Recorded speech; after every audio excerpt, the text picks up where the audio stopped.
was like potential tsunami. Yeah, that was over up north. Or no, I'm in south. There we go. It was south. Because I asked, my brother actually works over in Alameda, right by the water, and he said that he did not see any waves or anything, and that everyone was freaking out for no reason. The tsunami is a myth. It's a conspiracy by the government. We all know by the weather because we all know the CIA controls the. This is a warning to all living mortals that who shall ever open this chest of demons will release 13 of the most terrifying ghosts upon the face of the earth.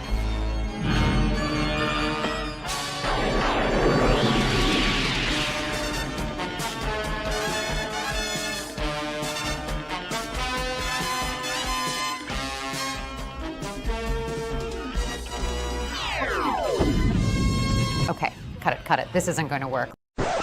Let's try some nostalgia bait. It's finally strange. You looking at the leafy rain. I can't tell if you're in bed. Or have you picked your target yet? It's ended. Got your dog bite. It's ended.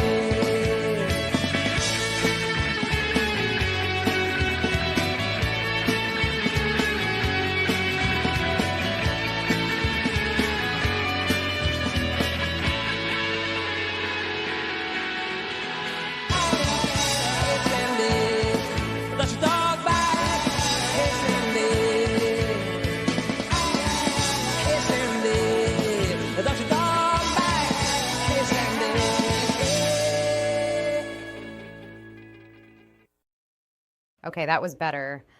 But let's try something a bit more cinematic. Hey, where my broken arrows at? They try to tell us we can't fly.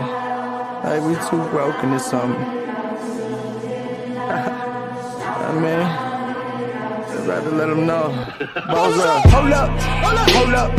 My squad about to roll up. Hold up. My squad about to roll up. Get them balls up. Get them balls up. Get them balls up. Get them balls up. Hold up. My squad about to roll up. Hold up. My squad about to roll up. All the way up. Get them balls all the way up. Get them balls all the way up. Get them balls all the way up. Get them balls all the way up. Broken arrows get bows up. Sometimes I pray with my nose up. Thinking about when the world crumbles and my whole squad just goes up. Ain't gotta worry, we straight like an arrow, yeah. Ain't gotta worry about faith, nope. I'm on that straight and the narrow, yeah. I just go straight like an arrow, yeah. Yeah, that's the shit I like. Let's start the Barroom podcast. Take it away. Hello, ladies and gentlemen. We are back here, episode 128 of the Ballroom Podcast. I sound a lot better than last week, so I think that's a step in the right direction. I sounded like absolute crap last week, but this week I'm sounding a lot better. The congestion starting going away for the most part. Still got an annoying cough, so I'll have a little thing of the drink here throughout the course of the night. But we are here for 128, and I got these lovely group of people who are on time for a show for once. This is just amazing to watch. I guess we'll start around the clock. Rick is here. How you doing, Rick? I'm doing well. I've spent too much money, and I still have more Christmas gifts to buy. I haven't even started. I'll start this weekend. If you get something for me, you'll get something. If not, it's probably because I'm broke. So that should be a fun in the next few days. Cider's joining us here too. I wonder where that beeping was coming from there, Cider. Not me. I don't have smoke. Oh my God. There's no black people on the show, so it's fine. Yeah, exactly. I couldn't believe that. I got a video to show you later about a guy in his house, his apartment catching fire. But anyway, it's great. I'm an ass man, as you can see right here, and that'll come in handy for our conversation a little later. Oh yes, definitely. Talk somebody else who's an ass man, but probably the biggest wimp who has ever been on this entire show in the history of the Barroom. Nerdigans, how you doing today, Nerdigans? I'm more of a tits person, but I'm doing okay. I'm just cold because it's like It's going 50 degrees. Well, now it's 50 degrees, but it was like 37 degrees earlier. But I'm in California. I'm in the valley in California, Yeah, so I'm used to warm weather. Hey, how did California make us so soft? I don't live in the snow like you guys, or some of you guys do, and I refuse to live in the snow. What's wrong with the snow? Yeah, it's cold. What do you got against white, huh? Nerdigans? I got nothing against white. My mom is pretty white, actually. Mm-hmm. Snow White. Yeah. Okay, then why didn't Disney hire her? Literally whiter than the actress playing Snow White. Yeah, she's pretty white. Our good buddy Rob's here tonight too. Rob, are you happy with yourself and others tonight? Yeah, no. I actually won some money betting on football games this past weekend. I would have won more if I didn't cash out, but then the Bengals won in spectacularly ridiculous fashion. So you know what? I'm just kind of glad I just ended it. But and then I was excited to see. I mean, it's fucking Golden Globe, so who cares? But The Substance got 5 nominees, including both actress and best supporting actress.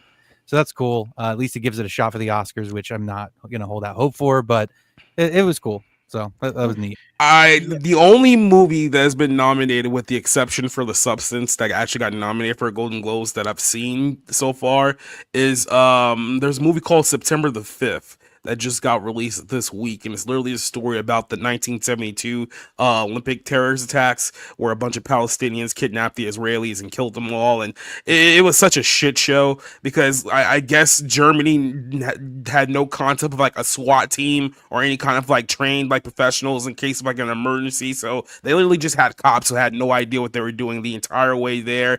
And then the reporting was a shit show. If you recall, that was the infamous event where they originally stated that all the hostages came out just fine and only the terrorists died, and everyone was happy for like an hour until they had to come back on the air and be like, oh yeah, no, actually all the hostages died. Oops, sorry.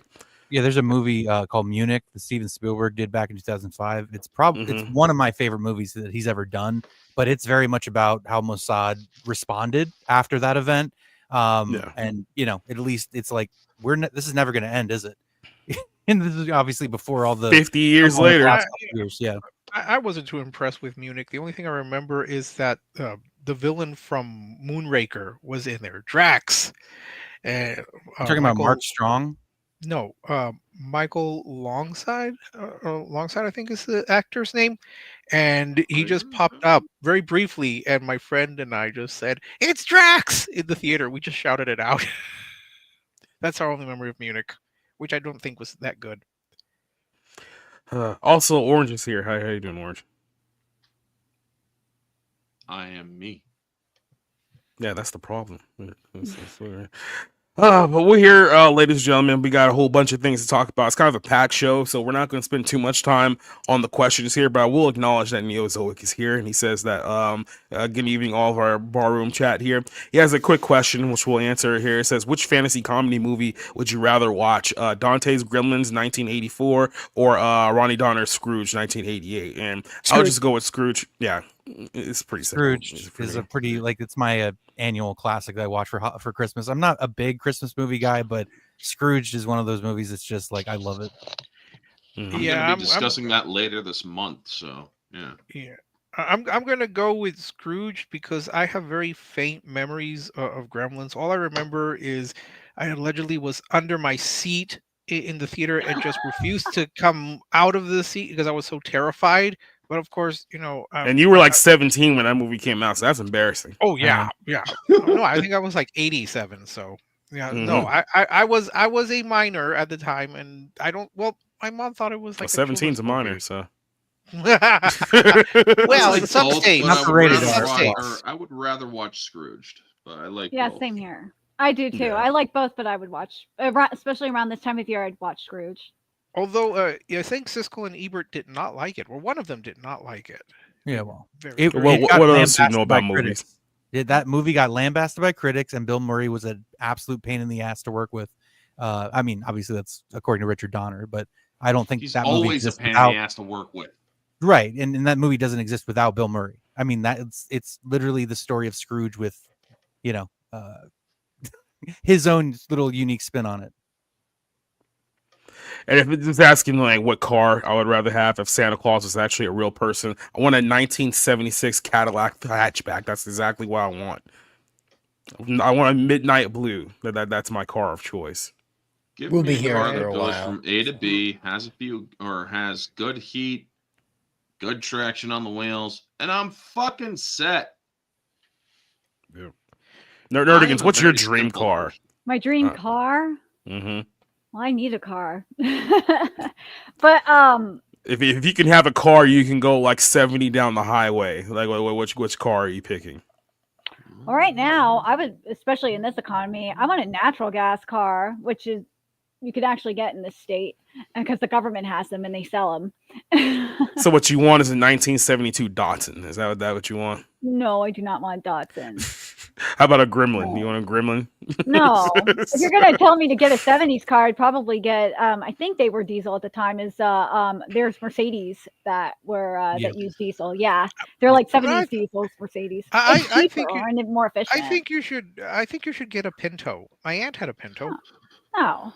Yeah, aren't those cars like death traps? Yeah, they're like Mazda's death traps. Speaking of Pinto, Strange Darling. If you guys have not seen this movie, holy shit! I absolutely like, for whatever reason, I just did not see the twist in the story coming, and this chick's driving a bright red 70s Ford Pinto, so that's what brought it to mind. But check it out if you haven't. I really like this movie. It's I would call it like a horror thriller. I think I would get an Edsel. What? You I'm still pretty get sure a we're talking about a car. I think I would get an Edsel. Oh, okay. Yeah. I was gonna say, okay, you just really want to die in a fire explosion. Yeah, I guess that's just the way you want to go out. Okay. You want to know what I find funny? No, not the Pinto. I'd get the Edsel. Alyssa Milano got rid of her Tesla for her Volkswagen, claiming that she was done dealing with Nazis. Hey, I stick by Volkswagen because they don't forget who they are, and it's important to to hold on to that tradition. So yeah, true, but good it's German just engineering. fucking hilarious. Yeah, I know. I mean, and as a German, I can actually fucking appreciate that the most and laugh the hardest. Yeah. It's funny to going back 20 years where what was it, Alyssa Milano and was it Shannon Doherty had their public blow up feud, and everyone just assumed Alyssa Milano was the good guy in that whole scenario, and then we fast forward 20 years and figure out that was not the case at all. Yeah. So yeah. Who we got here? Vanya's joining us here tonight. Who else do we got here? Leslie Tarkin is here with us. Doba Fett's here in the chat. Obviously, DK is joining us here as well. Doba Fett says it's too early for Rick to be here. He needs to go away. It's not my fault. They changed the schedule. DK loves boobs over butts. I would agree. Leslie here says that I like watching football with tight ends. That is the worst mom joke I've heard on the history of this show. Says Lansdale. He also says that you were the target audience for Gremlins. So there we go. Well, I don't know. I was terrified. I to this day, I have not seen Gremlins again because I was just so traumatized by that and by Temple of Doom, where apparently Jesus, what is wrong with ran you, out. dude? This has got to be like the most bitch-made panel if I've ever had in this entire show. I was a child at the time. Yeah, so was I, and I wasn't that much of a pussy. Like I fought a ceiling fan today. Okay, and you lost. That's the problem. Yeah, I didn't say I lost. It's like my hand hurt. I will. You want to know what's wrong with this generation? I don't know. We're all talking through computer screens. If we were all in person, people would smack a bitch for that one. If we were all in the same room, we would have to choke you out just to subdue you, just in case. Yeah. I'd be under the table. Good luck. We also have Keith over here on our Rumble side of things too, so shout out to Keith here. So like I said, we got a lot of things to talk about. It's been one of those weeks where too many things happen, and I weren't able to cram all the stuff that happened in this week, so I had to narrow it down to 5. So we're going to start off hot, and we're going to spend the first couple parts of this show ranting about black women and people bending the knee to black women. So Andrew Schulz, who I've played a couple times here on this podcast, you guys should know him by now. He's a comedian. Like I said, I think he's hit and miss. I think he's funny sometimes not so much, but I think he's a pretty good guy.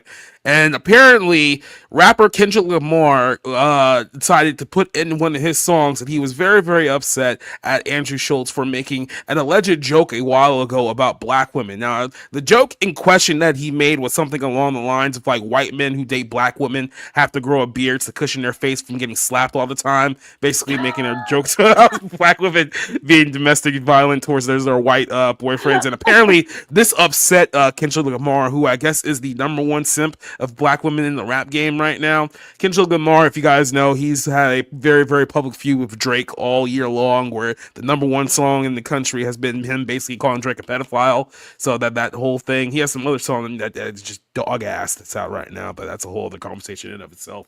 So Andrew realized that, Kendrick, made that lyric about him taking a shot at him, and he decided to point out the hypocrisy of rappers all of a sudden deciding that they're going to be the de facto defenders of women all around the world, especially given the 40-year history of rap and hip hop. And I'll just go ahead and just play you a little clip here. Now, it's funny because there's two parts of this story, so this is technically the first part. This is just him responding to Kendrick Lamar, and I guess the Kendrick Lamar goons that are out there. So this is his response of what Kendrick had to say about him. Listen, guys, we gotta take this serious.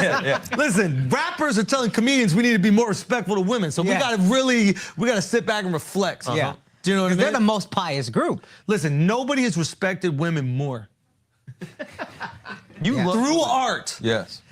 Than rappers, okay? Absolutely. So I completely understand how a rapper could look at a comedian telling a joke and be like, yo, y'all need to switch that shit up. Yeah. How dare y'all keep saying your wives are annoying?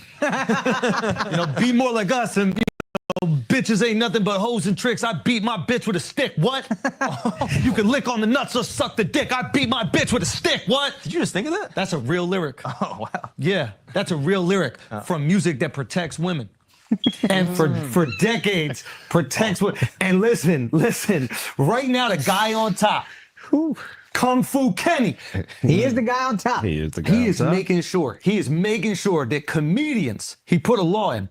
Yeah. He put a law in place. All right, let's see the exact line, okay?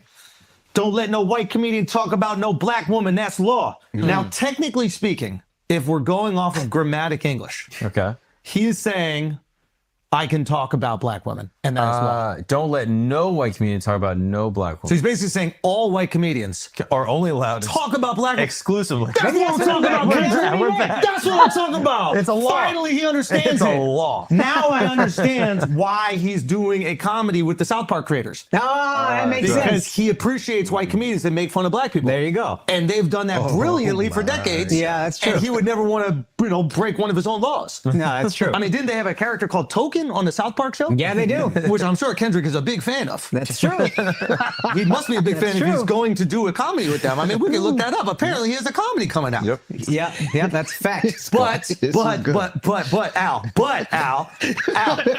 you're getting groomed right now. We need to ungroom you. Yeah, you are getting We need to groomed. ungroom you right now. Let's see. Okay? I'm I getting don't it know, there's blizzard a because he man said bun people. there. He said slide brakes. on. What he said, slide on. Where's the line? He goes, let me get it. I'm so old I had to squint my eyes. And that was not a racist joke.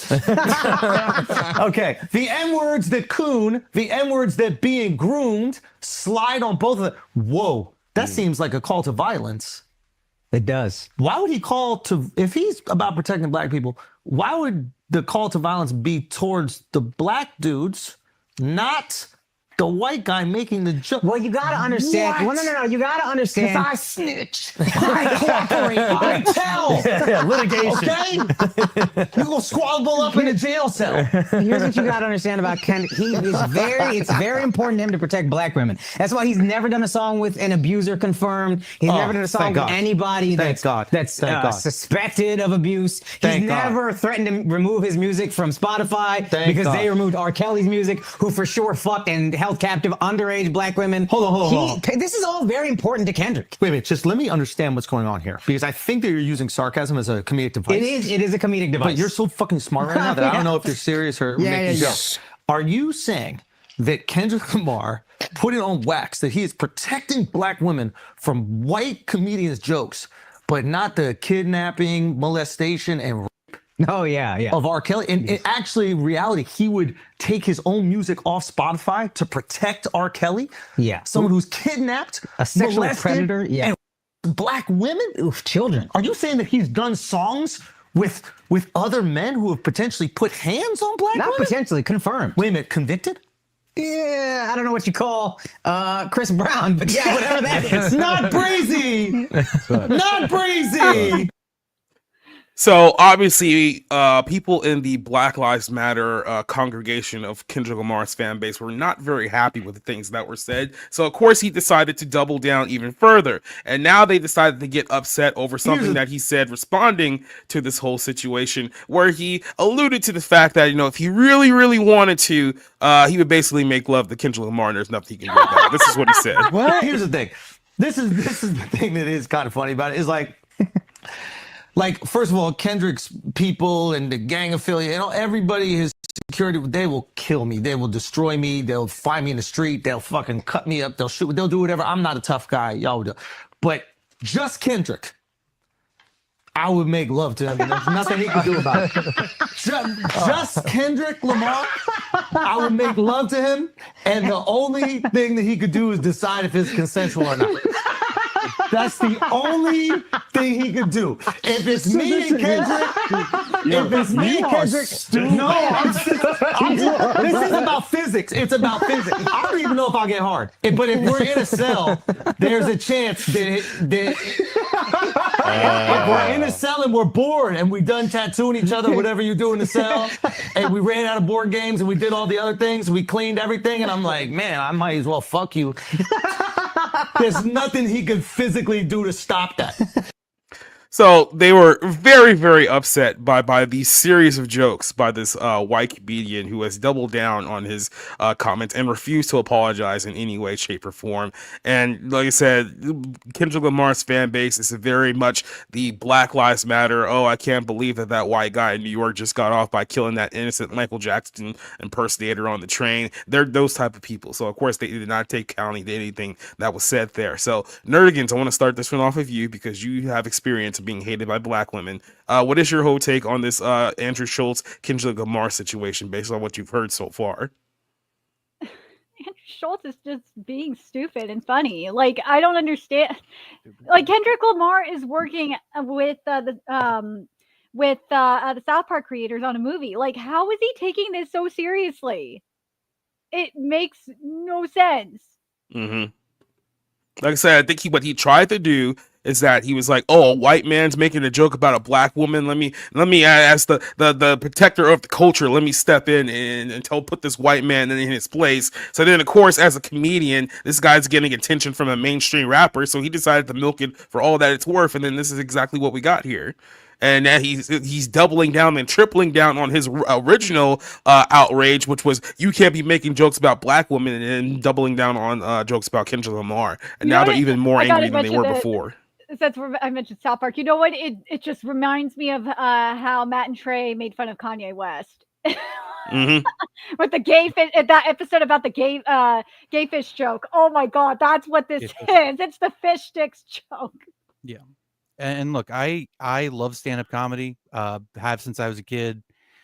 I hate Andrew Schulz. I think he's really untalented. But he's absolutely right. He's completely right here. And this is what comedians do. They stir the pot, they poke, they prod, they provoke. This is what they do. This is what they're good at. I think Kendrick Lamar, especially for somebody that, I don't know, produced an entire arc of calling another rapper a pedophile, it's kind of like a small-minded play by him. So, and again, there might be more to this behind the scenes. It might be a promotion for both people. I don't fucking know. But yeah, it's I know very little about rappers and Kendrick Lamar, so it just seems like somebody who's having a hard time taking a joke. And if what you say is true, where he's working with Trey Parker and Matt Stone, the creators of South Park, I really don't understand it then. But maybe he's just he stuck his foot in his mouth and really has nowhere to go. That seems to be what I'm taking from this here. Orange Chat, what was your take on Andrew Schultz's rant there about Mr. Kendrick? Why don't they just put them both on Family Feud or Celebrity Death Battle or whatever, so that they can actually talk it out in person and I don't think rappers are the good ones to leave check the rest things of us out out of it and save us all the freaking waste of time that they both are. Because honestly, that's all I get really out of it. It's just two fucking celebrities bitching about each other, and well, yeah, it's this one I'm sort of blackpilled on. I'm just not feeling it. Cider, what's your take here? First of all, nerdigans, you have experience of being hated by black women. Jacob, you don't know me. You don't know what I've done with my life. You don't know the trail of destruction I've left behind me. Come on. Anyway, so are you saying that you have more experience than nerdigans? Is that what you're saying here? In Maine, who are the hub of like black women. Yep. I got 3 of them that curse my name to the sky. So. Oh, very well. Yeah. Are they native? Because well, one of them's in Boston. The other 2 are like adopted into Maine, but you know what I mean. You know. But anyway, Kendrick Lamar. What's that? Maine used to be part of Massachusetts. Yeah, a long time ago. Around the time when those girls weren't considered people. But anyway, anyway, it is, but it's no longer true, thankfully, because we are an enlightened people, unlike Kendrick Lamar, who has his head up his ass. Thank you. Yeah, I got something else that I love to show about Mr. Kendrick Lamar and his oversized ego, but I'm gonna let Rick talk about rap here for a couple minutes because this should be funny.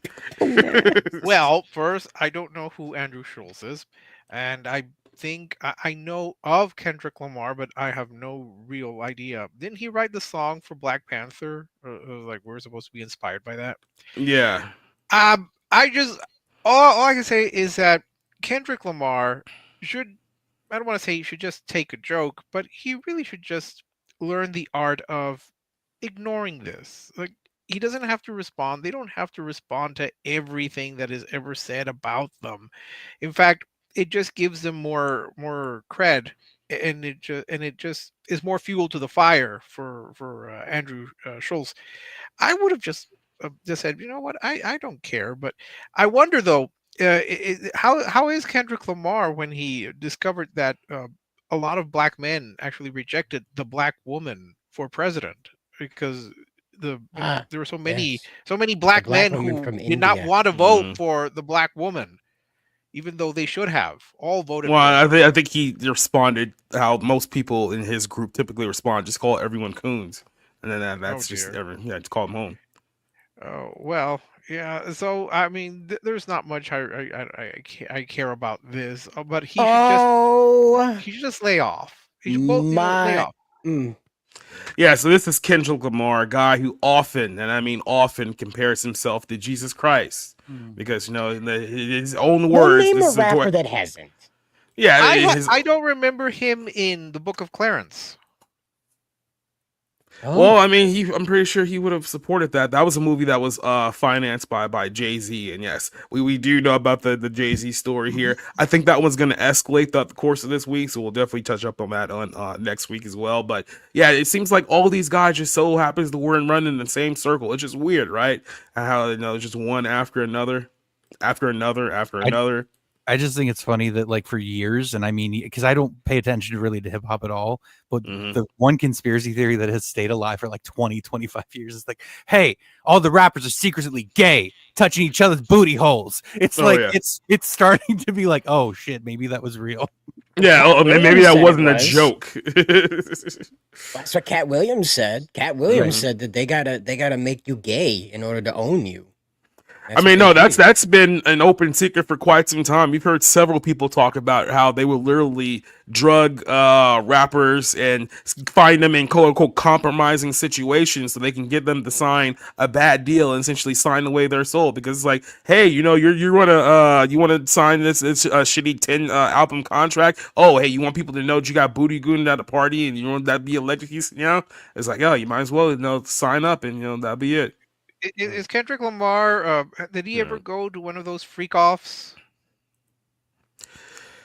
All I'm saying is that when some names start getting revealed, do not be shocked by just how far up this whole thing goes. Because I mean, Kendrick Lamar is very close to Dr. Dre, and there's been some long standing rumors about what Dr. Dre does behind closed doors. So yeah.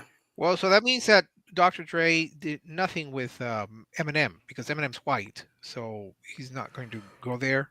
There's rumors about Eminem too. I mean, I'm just throwing it out there. Eminem's. I did see the interview.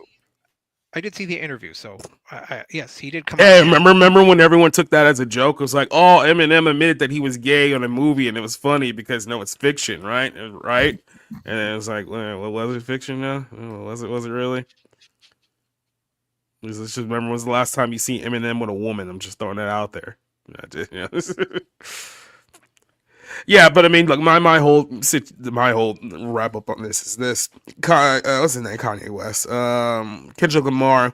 I mean, his whole style seems to be this whole Black Lives Matter protest rap garbage that I really just don't care for. By the way, he's also the guy who's going to be doing the halftime show for the Super Bowl this year. So if you really don't like Kendrick Lamar, you're going to love him during the halftime of the Chiefs and whoever they're playing in the Super Bowl this year. That's just going to be a brilliant watch for everyone all around the board.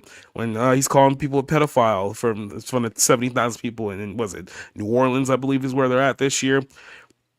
But no, it's like, how many people don't understand this lesson? Don't try to go after comedians. It's like they're going to bury you. It's like the best way to respond to a comedian is to not respond at all. Because the second they know that they're in your head, they're only going to double down. Like, this isn't like Hannah Gatsby or somebody like that who's going to sit down and apologize and write like a 3-page letter back and front. Like, it's not how this works in the real world. Maurice, real quick, says that Cat Williams interview is getting really good. Apparently, Sharon Sharp is going to do part 2. Of course, he is, because that first one was like his most viewed interview ever. Of course, he wants to do another one with Cat Williams. And it'll be a perfect promotion for that movie that Cat Williams is in, where it's about these two women that have to take a loan or have to get raise $3,000 to pay the rent. Like, I saw a trailer for it, and I had no idea who any of them were except for Cat Williams. He popped up there telling the girls not to get the loan, or go to the loan place where they would charge you like 2,000% interest. Yeah. Oh, is that what it is? Is that the name of the movie? I mean, I just no. I'm just saying that's what a payday loan is. I learned the hard way when I was 18. So like, I've never gotten one. I've never gotten one. So yeah, well, you're smart. At least I didn't get a credit card till recently. So there's always that. Yeah, those are super predatory. Do not do them ever. Yeah. Any commercial that they advertise to you between like the hours of like 9 and 11 in the morning, they're all predatory because all they know is like 60-year-old women and black people who don't have jobs are the only ones who like watch that stuff. So yeah, what's the greatest protection against economic turmoil? Gold. Here at Roslyn Capital, we've got you covered. Yeah, Patriot Supply. Do you guys need a payday advance now? Okay, because it's your money and you need it now. So and I need it now. So go get that payday loan with a 63% interest. You can pay it off. Call JG Wentworth 877 debt now. Cash. Yeah. In between that and like Everest commercials, and then they got sued. Oh shit! I remember Everest Community College. Yeah. Hey, what are you doing? You're sitting on a couch. You could be going to school. Look at you broke ass over here sitting over here watching Maury at 9 in the morning. You don't got a job. Now that's a good one. That is a good one. Like that, they should put you to work at the public service announcement office at the TV station. They interrupt the middle of an episode of Maury, and they're like, "Hey, what are you doing? Why are you sitting here watching this? This is the 3rd rerun of this. You already know how this ends." Oh, look at here. It's 9 o'clock on a Wednesday. Guess who still doesn't have a job? You. Right? And that's just it. It just cuts the broadcast. You jump in like Max Headroom, and you just taunt these assholes all through the day. And you see the employment rate go back up. Reverse mortgages, commemorative coins, all those scams. Just throw them all in together. Oh, yeah, right. The reverse mortgage, which was the boomers were like, you mean I can double fuck my kids? Yeah. Yep. Hooray for me. Any final thoughts on this story before we jump over to the next one? No.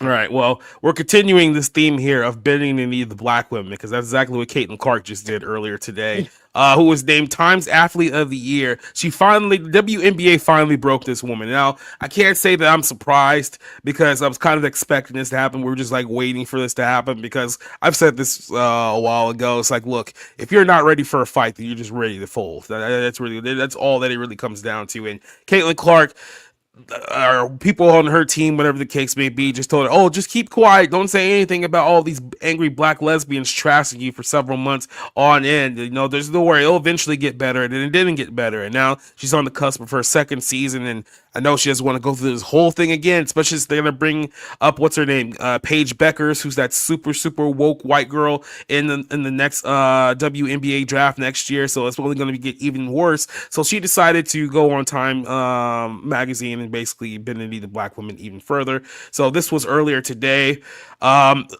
Caitlin Clark has officially acknowledged her white privilege and says that we need to do more to prop up black women in the sport of the WNBA. Now, this is the hilarious part here, which I'll get to in a second, but there's this whole narrative that, the WNBA was built by black women, so we have to do a better job to prop them up. First of all, that's an absolute lie. The WNBA was not built by black women. The WNBA was built by black men, because if it wasn't for the NBA subsidizing the WNBA, this league would have folded in 1999. You can argue at a wall. Facts are the facts. But let's start here with this whole thing. Caitlin Clark was picked Time Magazine's Athlete of the Year. I think there was a article about a week or two ago showing that basically 60 to 70% of the WNBA's overall commercial success, especially on television, was single-handedly because of Caitlin Clark. So she's gotten a lot of success, a lot of popularity, and there are a lot of bitter, angry black women, especially lesbians, who are just can't handle that, the top star in the league is a white woman. Even though it's only been 1 year, they nearly ate their own faces at this reality. But Clark still felt the need to bend the knee to her league's woke racial agenda, citing her privilege as a white person in her interview. So I guess she's hoping that with this interview out there, now that the dogs will settle down. Good luck with that one. Especially months after Trump, a month now after Trump won the election. It's like, you realize it's not 2017 anymore. Like, you don't have to do this. Like, but we don't have to do apology tours like for the left anymore. This is not a thing. And by the way, MSK is joining us here because he heard the term black woman. He decided he was going to join us for this endeavor. But hold on, let me get to the story here first. Then I'll go to you. Hi, how you doing? December 10th, obviously that comes out today. She explained, being Clark, explained, the penalty of her racial underpinnings of her superstar. And this is what she said: I want to say that I've learned and I've earned every single thing, but as a white person, there is privilege. Clark told Time Magazine. It says that a lot of these players in the league have been really good, have been black players. This league is the kind that's been built on them. Okay.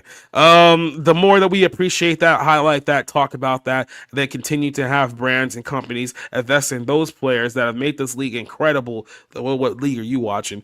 I think that that's very important. I will continue to try to change that, and then the more we can elevate black women, that's going to be a beautiful thing. Says Time also noted that Clark credited others for paving the way for her success, which obviously includes, some of the people who have done quite literally nothing but hate on her the entire freaking season, like Cheryl Swoops. But he says that the Clark's segment came to a more serious moment when she thanked a quantity of black women: Lisa Leslie, Cheryl Swoops, Cynthia Cooper, Dawn Staley, I think it's supposed to be Dawn Staley, and Maya Moore, Clark's basketball hero growing up, paving the way for her success. So indeed, even the magazine pushed out as Clark as the Athlete of the Year. It also planted the seed of racism that hint that Clark really didn't deserve those accolades. And here's what they said here: these stars, despite their athletic prowess, were never awarded with the same level of attention that Clark is now receiving. America was founded on segregation. To this day, is very much black versus white. Yeah, that's your problem, and that's the reason why we're here. Holy shit, I'm dying inside. Yep. It says that who love playing with Clark writes in a text message: in a sport dominated by black and African American players, white America has rallied around Caitlin Clark. The support looks mostly amazing, sometimes fanatical and territorial, sometimes racist.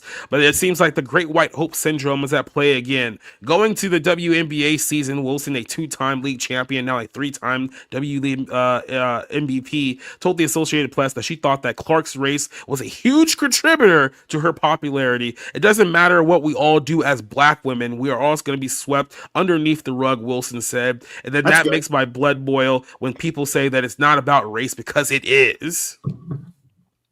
So yeah, these are the comments that went out there after she went and did her whole spiel on, the Time magazine thing. So this is the first step of her bending the knee. I'm pretty sure it's only going to get worse here as time goes on. This is just going to be amazing for absolutely everyone involved. MSK, I'm allowing you on my show to talk about this specific reason, because there's no other reason why you're here. I want to talk about ButtGate. Now, I had some free time before I do my other collab video with Arza, so... Oh my god! What was your thoughts on the whole Caitlin Clark situation? Because you're more of a basketball fan than a lot of us too. So. I watched her season a little bit there before she was knocked out. She's actually really talented, which is crazy. The problem is, the reason why I shit on modern women the way I do is because of statements like that. Like, holy shit! I think we need to just undo a lot of people's minds and allow them to apply critical thinking skills. So when her and the interviewer are talking. When they're talking about the WNBA being built off the back of black women, let's just use that for an example, even though it's not really true.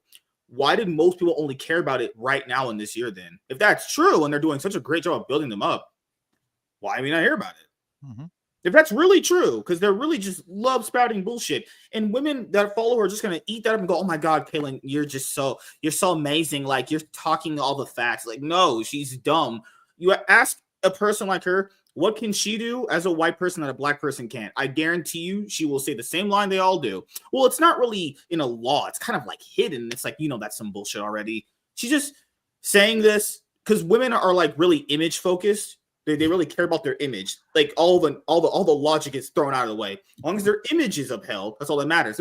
She said that just for her image. That's it. All that's nonsense. The WNBA is trash. Let's be honest here. No one cares about it. No one likes it. Even women, because that's its geared audience, don't watch it.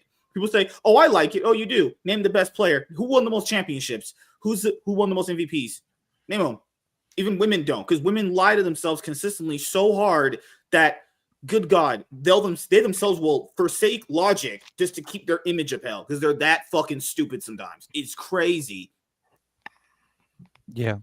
I mean, this is I respect Caitlin Clark because of what she did on the court.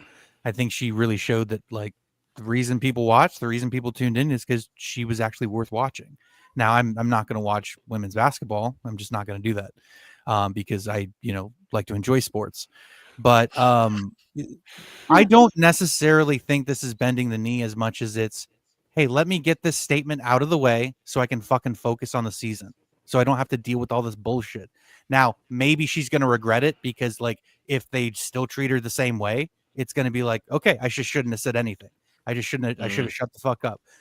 And so not only that, just real quick, not only that, but if they do continue, which I strongly believe that they're going to, because the core problem here is that she's white. These people resent her because she's white. That's not going to go away because she made one statement, right? Well, if anything, they're going to be like, why didn't you make the statement earlier? And I want to point this out, and I would argue that the best WNBA players in the history of the game actually are white. Are players like Diana Taurasi and Sue Bird. I mean, that's who comes to mind if I'm just spit. And obviously, I don't know shit about women's basketball, so I'm sure I'm talking out of my ass here. But I don't even think that they've made a case that if black women have carried this game on their shoulders, because everything that MSK said here is I completely agree with. They're only carrying the welfare checks and the nobody cared. Nobody gave a shit about the WNBA. It was a joke. Yeah. I mean, occasionally you'd see it on ESPN too, late evening or into the night, and it was oh, that's cute. Time of the night where they do the mash reruns. Yeah, and to be fair, there's some decently attractive women coming into the game. What's her name? Cameron Brink, the LA Sparks player who got hurt last year. I mean, it's getting better marginally, but it's you don't have a product. Caitlin Clark generates fans. And that's what all these people were bitter about. I agree with that. The thing is, I don't know that it's okay. I agree with you that there's definitely a racial component here, but it's I think they just resent her success in general and want to make it about race because that's what every black celebrity seems to be trading on right now is this country's racist. It's like you wouldn't have the opportunities. You would not be able to be in front of the fucking camera if we lived in a racist country. You fucking morons. That's why half these people are stupid, dude. Their brains are so beyond fried logic from just like, we're going to do it step by step, like in kindergarten. Hey, kid, take a crayon out, you color right here, and you make color right here. You got to really take people step by step. If the country's as racist as all these women say, you wouldn't be allowed to have a league here. You can't have this league in Saudi Arabia or Afghanistan. MSK, I think it was either last night or on Saturday night. I pitched an idea for a game show like Mr. Beast style. We just kidnap a lot of these people against their will and drop them off in like Afghanistan or Libya, and then just be like, if you have 24 hours, you can make it out of here. You can come back home. If not, you're stuck here. Sorry. How old is Caitlyn? She's like 22, right? 23. I want to say 23.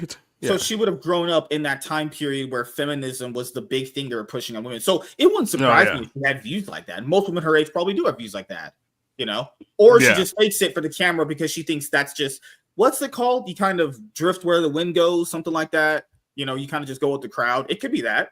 Go with the flow. Yeah. Yeah, I mean, at the same time, it's like, you know, look, she's in the WNBA now. She's in this public circle. She has sponsorship deals with State Farm and Nike and all these other big corporations. So it's like it was only going to be a matter of time before the public pressure got to a point where she had to say something like this. Because if she didn't, and then, like I said, she made any illusion that she was not on the side of the black women or the lesbians, all the millions of dollars of sponsorship money is going to slowly get plucked out of her hands. And if she wants to keep playing basketball and get the privilege to do what she does, this was going to come like eventually at some point. Now, like I said, lesbian orgies and some after parties. Hey man, there's some stories about what goes on in the WNBA behind closed doors. Let's just put it that way. They're different than Diddy parties, from what I've heard. So I know how to give women orgasms. It's pretty easy, but man, sure. We're gonna go with that one. I'm no fan of collectivism, but collectively, okay, the WNBA, it's like they don't have like it. The image of black women, black athletes, black lesbian athletes, doesn't seem to be a very positive one. And so it's like, and when Caitlin Clark can effortlessly bomb these shots from three, and she's also good at rebounding and passing, and she has a complete game, unlike Angel Reese, by the way, who people keep trying to push is like, hey, she's alluring. No, she's not. She looks like a goofy fucking lemur. So I don't seriously, I don't get it. But it's just like Caitlin Clark is a star. Okay, you can say that. Maybe the only legitimate star the WNBA has. What was that other black girl they were pushing, dude? It was the other black girl. Forgot her name. The tall. Andrew Reese.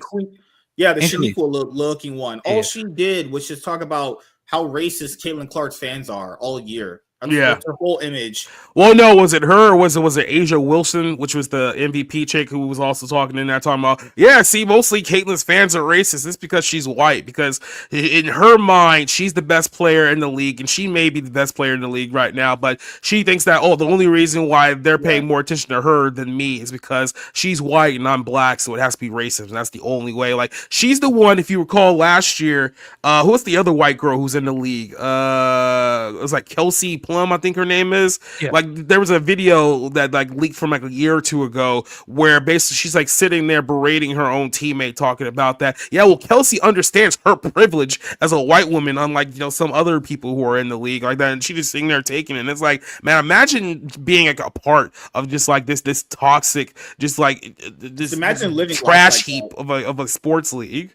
Just imagine living life like that where you're only just thinking about race constantly, and then they're not the racist ones. It's like if they think that she's only good because she's white, that being, I guess, white has no real bearing on how you're going to basketball. Yeah, black people are just generally better. It's like these people live in a delusional land where they're just in a 24/7 mental race war against white people, and then they're the ones pointing the finger at you and everyone else, saying that you're the racist ones. It's interesting that we've been about 3 generations after the end of legalized segregation, and they somehow think that that the nation is actually worse off in terms of race relations. It just seems so curious. I mean, all of these players have grown up at a time when we had a black president, we had a black female vice president, and yet we're so racist as a nation that we're ignoring them.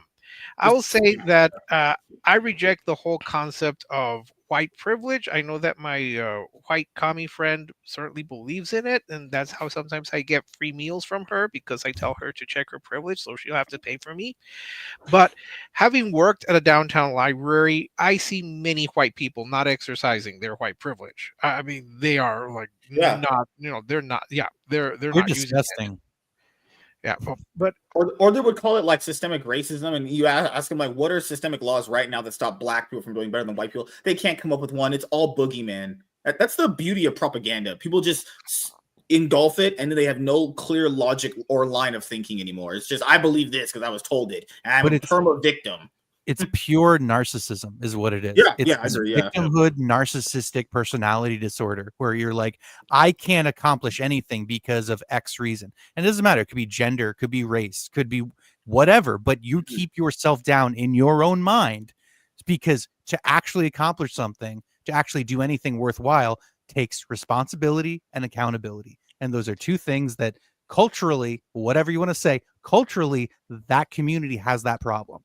Well, I mean, we could also add the element of jealousy in all of this because these are all of these black female basketball players, and they, have been trudging in this league that no one apparently cares about for years, and suddenly comes in this female who's white, and now everyone's paying attention, so they're thinking it should be me.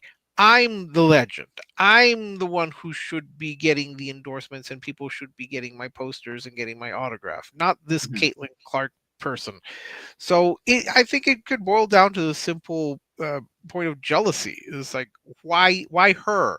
Oh, it can't be because she's talented. Oh, it can't be because she's shown exceptional basketball skills. No, it's because of her race. It's the only reason people are watching. It's the only reason people are paying attention to her. The only reason people are paying attention to the entire league. It's just because of that's the part that pisses me off the most, is like, especially last year, it was so blatant. Like, we're watching these women, especially the black ones, being so racist against her for the sole reason that she's white and popular and they're not. And yet we're still sit here and entertain this nonsensical argument for them that no, it's everyone else that's racist. It's not us, it's everyone else. It's like, no, it's clearly you. They never blame the actual league. Like, don't these leagues have massive social media platforms just for existing with the names that they do. They get literally free followers if you're at that level.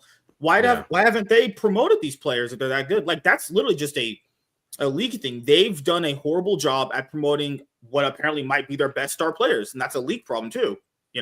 So here's the other thing too. It's like, the reason why Caitlin Clark was getting popular is because, unlike the majority of women in the WNBA, Caitlin Clark's actually good. And it was like, oh my God, a woman who can actually play basketball. It's like, how exciting, right? Because remember, the other girl who they're souping up, Angel Reese, like her entire game is like, she'll sit under the rim, directly under it, miss 6 layups, and then hit a shot. And then she'll end the game with like 20 rebounds. And everyone's like, oh my God, she's so amazing. It's like, she went like 2 for like 28, like under the rim. Shaniqua behavior. I'm gonna start calling her Shaniqua Reese. That's a real name to me. Fuck her. Might as well. And you have real hair, dude. But the thing is that this kind of mindset from these current players is going to eventually seep into the next generation, and they're all going to say that if I can't succeed or if I can't reach a certain level of success, it has to be purely because America and Americans are racist, and they just hate us because we're black. Well, so not only that too, there's a and I know this because I talked about this a couple of years ago. Like, there's an entire group of like female basketball players that after college they just retire from playing basketball altogether because they know that the only option out there for them is the WNBA, unless they want to go play in like Poland or Russia or Italy and one of those countries. And if you don't want to do either of those, then there's no option for you for women's basketball because the WNBA has a monopoly in the United States thanks to their associated with the NBA. So there is no alternative league for them to go to unless they want to go to Europe and play over there. they're all racist in Poland, don't you know? Yeah. Yeah, and in Russia too, apparently, right? Apparently, our country is so racist. We allow a bunch of black women who probably stink and have no real hair to play in a competitive league and receive millions of dollars. Yep, our country's beyond racist. Hey, you cannot prove that they stink. Don't say stuff like that. Hey, man. No, I like that is you still made working it clear that overtime. it was their smell and not their basketball ability that stank. Maybe that's the reason why they suck. They smell so bad on the court. People are just missing shots just because. Oh man, Yeah. As the Rock once said, "Wash your ass." I actually have that here still, right here. Beat it. Wash your ass. But yeah, so what's going to happen here is, like I said, this isn't going to go away. It's going to escalate. But then here's the problem. Because she said this, because she bent the knee, the next time that Caitlin Clark gets worldwide hate from the players who are retired, the ESPN analysts, there's not going to be an enthusiasm to go out there and defend Caitlin Clark from these things anymore. Because at the end of the day, it's like, if you don't defend yourself, then don't expect anyone else to defend you on your behalf. It's like, if you want to sit there and be the racial punching bag because you don't have the stones to say no enough, then okay, I guess you're just going to be the racial punching bag then. Maybe it's just her way of trying to appease her critics and just say, I will sign this forced confession like they did in the Soviet days. I'll sign this forced confession. And I get that, but it's like, have you guys really learned nothing over the last 8-9 years? It's like, that doesn't work. It's I get trying to be like, okay, well, if I give them this, then maybe they'll stop. It's like, when in the last 10 years have we proven that to work anywhere? No, I don't think she has learned, and I have no skin in the game because I don't follow basketball, period, let alone women's basketball.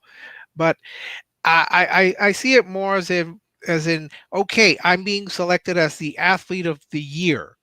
And I know that people are still hating me because I'm white. Because that's racism. When you hate someone because of their ethnic or skin color. And so I'm going to write out this little confession and say, oh yes, I earned everything, but I have privilege. No, if you earned anything, you earned it. You did not get it because it's natural skill I have that makes me better. That you just come on, man. Women are so stupid. Makes no sense. My privilege made me my natural skill. What the fuck? Well, you got to remember what she's dealing with. One, she's 23. She don't know any better. Yeah. But the other thing is that you guys were saying, yeah, we women are complete assholes to each other. And I keep saying this. Mean Girls is not just a movie. It is a documentary. And it's worse from what I've seen, it's worse in the Black community than it is in the white community.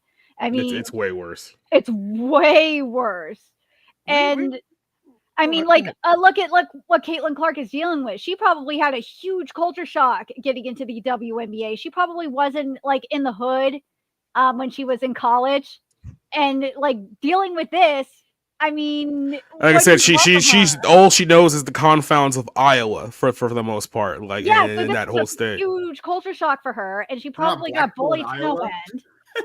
She went from Iowa to the well, I shouldn't. It's the ghettos of the WNBA. That's probably the better way. That's how you know certain states are not even big. It's no one talks about Iowa, Kentucky, or Nebraska. No, those are what we like to call basketball tournament states. You figure out they exist when the tournament starts every year. No one brags about living in Nebraska. I've never heard where the hell is VCU? all of this idea of white privilege. I mean, it's a perverted idea anyway, because privilege comes from a almost a social class of the wealthy, and so it's like you're applying basically saying that white people are above it all to not even be affected by. That's where these ideas come from. It's, oh, you don't have to deal with the racist criminal justice system. You don't have to deal with systemic bullshit, blah blah blah blah. But you're bullying her and putting her through a systemic justice system, like a street justice system. But it's narcissism and it's victimization too. The whole mindset is this negative, victimized mindset where no matter what I do, the law sees me as less than. It's like, shut the fuck up. You see yourself as less than. You hate yourself. That's what this is all about. You're being bigoted to her. Hatred cycle of behavior. Afraid, but you can't call Black people racist because that's apparently wrong. Because they can't be racist. Apparently, it's like, holy shit. I wonder, I don't think that people like Booker T. Washington or were like waiting or saying, "Oh, you know what? I can't succeed because of white privilege." George Washington Carver is out there making Yep. peanut, and I can't succeed because of white privilege. Yeah, those guys, despite them actually remembering slavery or having parents who were slaves, were actually more successful than the people who have had no legal barriers to segregation for what, 60 years. How is that possible? Well, put it to you this way: if you're an attractive white woman and you're somewhat decent at basketball, this is the rite of passage that you have to do if you're going to survive the WNBA. You got to lick the boot of the black woman, and then later you're going to lick the boot of the LGBTQ as well, because they're not going to let you survive in their league if you're just an attractive white woman who has no fans Well, outside of the sphere. if you're going to be what, gatekeepers, and say, well, only black uh, lesbians can be in our league, we don't want this white person, then what are you doing to actually attract fans of all types? Unless you think that the only fans that you should have are black lesbians, and I don't think that's a large enough population to carry I don't think the an black entire league. lesbians are even watching. I don't think they're even watching at all. I think they're busy doing other things. They're busy. Yeah, that's the problem. Busy at home on welfare, applying for Medi-Cal.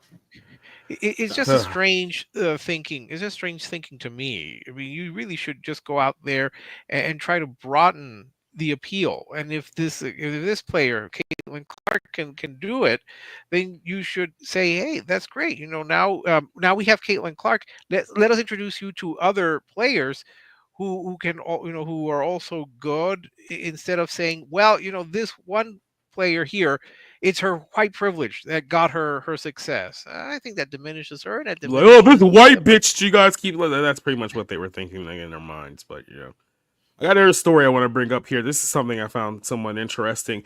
Crystal Palace player, I want to say Marc Guéhi. Well, let me say that. I know it's an African name. It's weird, but it says angered the Football Association in England because he decided to write "I love Jesus" over the team's mandated LGBTQ patches for their last game a couple of days ago. So this is an interesting situation for those who are into English soccer, which I know all you guys just love English soccer. But I talked about this a couple of years ago. About 2020, the English Premier League basically mandated every team has to kneel and show allegiance to Black Lives Matter. That was right after the George Floyd situation, and they essentially have been doing that ever since. And then on top of that, they've also mandated everyone wear these patches to support the LGBTQ community, because you can't have a sports without gay and trans stuff like that. But this is a player here from Crystal Palace decided that he was going to take that patch that they forced him to wear and just scribble "I love Jesus" on it, and apparently it upset the LGBTQ people. Now I don't know why it would upset the LGBTQ people mentioning the name Jesus on their little patches. I mean, it's not like they're demons that hate God or anything like that. But joining us here, soccer player Marc, we call it Guéhi, or I'm doing say the best way that I can, speaking out after being reprimanded for writing "I love Jesus" on his armband he wore in a game last week.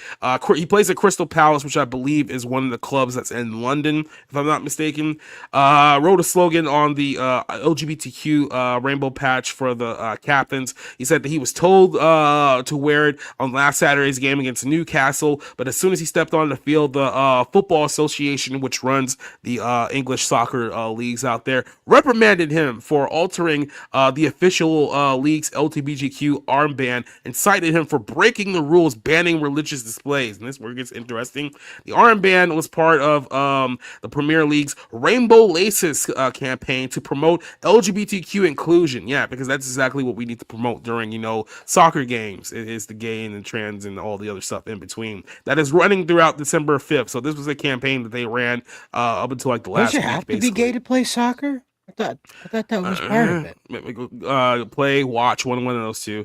Ultimately, the FA decided not to fine or suspend him, but basically to remind him that, religious displays are actually banned and frowned upon. Now, here's why they did this, because you can tell from the initial response, they wanted to punish him for this, but they knew, especially being in England, if they were to punish him for promoting any displays of Jesus, that would actually anger the Muslim community that has absolutely taken over that entire region that we used to know as the United Kingdom, and then they would have a much bigger, worse problem on their hands here. But the FA said, the player here said, Mark, I think the message was pretty clear. He told Sky Sports, he said the message was to love and for truth as well. It was a message of inclusivity. I think it speaks for itself. It says this player's father spoke out and says, am I saying that he offended anyone? I don't think so. I do believe in what the Bible says. Jesus loves everyone. And in my opinion, Mark did not offend anyone with what he wrote. That's what his father John wrote in the papers.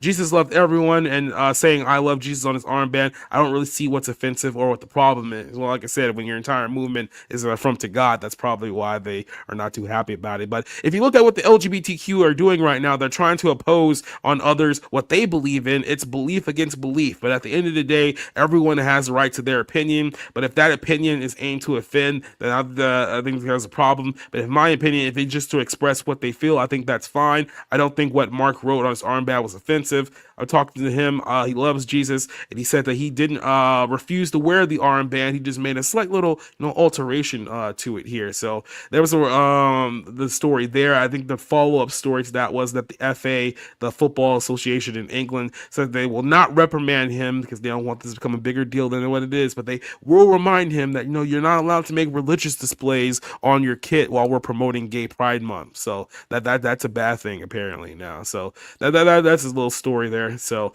I'll go ahead and shoot it over to Rick, the #1 soccer fan here on the site. Well, I am a season seat holder for the Locomotive, so yes. I noticed at the very end of that article, it said that 2 practicing Muslims refused to wear the armband, and they apparently were excused. So you are being very selective. You should either enforce that armband and the gay pride ensemble for every player, or say, you can opt out if you do not want to. By being selective and saying, okay, so this guy who agreed to wear it but just wrote I love Jesus, you're going to say that he's wrong. But you're saying to the 2 Muslim players, well, you guys, some of you have been known to throw gays off of buildings. But we're going to let that slide, as we say, we don't let you wear the armband. You're being very selective, and now you're being discriminatory. So you have to have a consistency. I don't know. Again, you know how I often tell you who's the target audience? How many gay soccer fans are there in the UK? Is this like is this like their big sport? Is this like the big sport? Well, I know there are a lot of gay guys who are like passionate about David Beckham, but I don't know if that's for his soccer playing skills or because he was married to Posh. It's just curious to me. Look, just be consistent. Have the Muslims wear the band and see what happens. And if they want to write "I love Allah," I have no issue with that. You have to remember one thing before I end. There's in the African nations, there are some that are very strongly Christian and are not big into the LGBT lifestyle. So that's probably where he is coming from. He's a passionate Christian. He's free to express his views. At least he used to be. But he was not being offensive. I don't think he was saying it, to say, he didn't say I hate gays. He said I love Jesus, and that's his faith. He's perfectly free to express his faith. If he's the only reason why people will be angry about it is that people who are pushing the LGBTQ message, they don't love Jesus, and that's the only reason why they would find any offense to that. When you that last part where we read that the 2 Muslim players were exempt from wearing it, that's I think the bigger part for me is you're making exceptions for one religious group, but you are not making it for another religious group. So you are being and the reason for that is because, like I said, the UK has basically been taken over by Islam, and they know that if they upset the Islamic religion in that country, then very, very bad things are going to happen. Because if they start taking to the streets and quote unquote protesting, it's going to get very, very ugly for the Football Association out there. So. But the thing I don't like about it is, like, you can say that people have a right to express themselves, and that's one thing. when you start to take a side and say that this is an inherent good, that's when I sort of check out, because it's like, if it's about just expression, then you shouldn't be saying one is more valuable or one is more correct or right than the other, and the sort of facade of that is like, I mean, I get it. I've heard it my whole life is acceptance and equality and all those things. Those are legal. I mean, at least equality, that's a legal definition, so if you want to pass laws, go ahead. That's fine. It's your country. Do what you want. But these people legally do not believe in free speech. And that's kind of where all of this comes in. It's like, if you're going to honor expression and free speech, then people should be able to say, I love Jesus. It's pretty innocuous. That's like, you're probably going to hate me for saying this, but to me, it's as innocuous as saying I love Santa Claus, but it's just, but in this instance, it's something he believes in. It's something he strongly, but it's the messaging itself is so harmless, and it's about love. It's literally about the most positive of all human emotions. So again, it's just like, and I'm just a cynical person. So of course, when I see someone say I love whatever, it's like, oh God, here we go. But that's my default, and so I have to kind of move my perspective around a little bit to kind of get a better full view of it. But yeah, so there's nothing wrong with that. So I want to go to Nerdkins here for a second. Now, keep this in mind. This is a contrast from what we've seen here in the U.S. over the last couple of years. The prime example of this would obviously be in hockey. Many Russian hockey stars have refused to wear any patches supporting the LGBTQ. A few baseball players have also refused to do this as well. Now, there hasn't been any reprimand from the league itself on these actions, but obviously our media here have attacked several players who have refused to, I guess, quite literally wear the scarlet leather and show their allegiance to the LGBTQ community, whatever the case is. So, what's your take on kind of the reaction here in the United States versus what we've seen here in the UK with this issue? Well, the thing is in the U.S. compared to the most of the world, we have freedom of religion and freedom of expression. So that's something to keep in mind. Because like in Europe doesn't have that. Like, for example, in Italy, it's still extremely religious over there. Outside the Muslim stuff, I'm talking about strict Christianity. Like, it's really still really Christian over there. But in regards to what the UK is a hot mess right now. I don't know what they're doing over there, but them giving the Muslim players an exception like this, it shows you how scared they are. I've seen, I don't know if you've seen it, but there have been riots over over deaths of migrants from these people. Like, these people are really psychotic. They will take it there. They're like the next level of what we've seen from like BLM. It's crazy. Yeah. They don't want to deal with it. That's the problem. Yeah, like I said, it's very obvious it's a problem that they just don't want to deal with over there, and that's why they kind of let it down. Even though, like I said, I'm pretty sure there was a lot of rumbling and mashing of teeth that was going on over there, but they realized that they were starting a much bigger problem if they pursued this any further. But like, here's the thing, though. I would say, though, if they would have done a religious exemption for like the Christian players that on the team, as well as the Muslim players, then I think this wouldn't be as big of an issue. Yep. Cider, what's your take on the story here? Get out of England. That's all I can Why say. You still can. Just get out of England, man. Muhammad became the most popular baby boy name about a week or so ago. It's over. You can't get him out. It's over, and the country doesn't want to. The guy Keir Starmer has said that it's all a plan, and that both sides were working to make it happen. So, what are you doing? Come to America, start a bakery, whatever you English people do when you get here. I don't know, put beans on ham and have it for breakfast, whatever.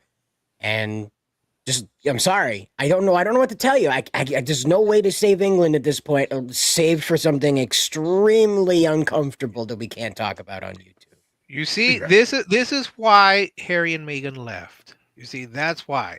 Of course. They saw what was coming, and so they now went to Canada. Here. Yes, and now they're here in the now they're in the U.S.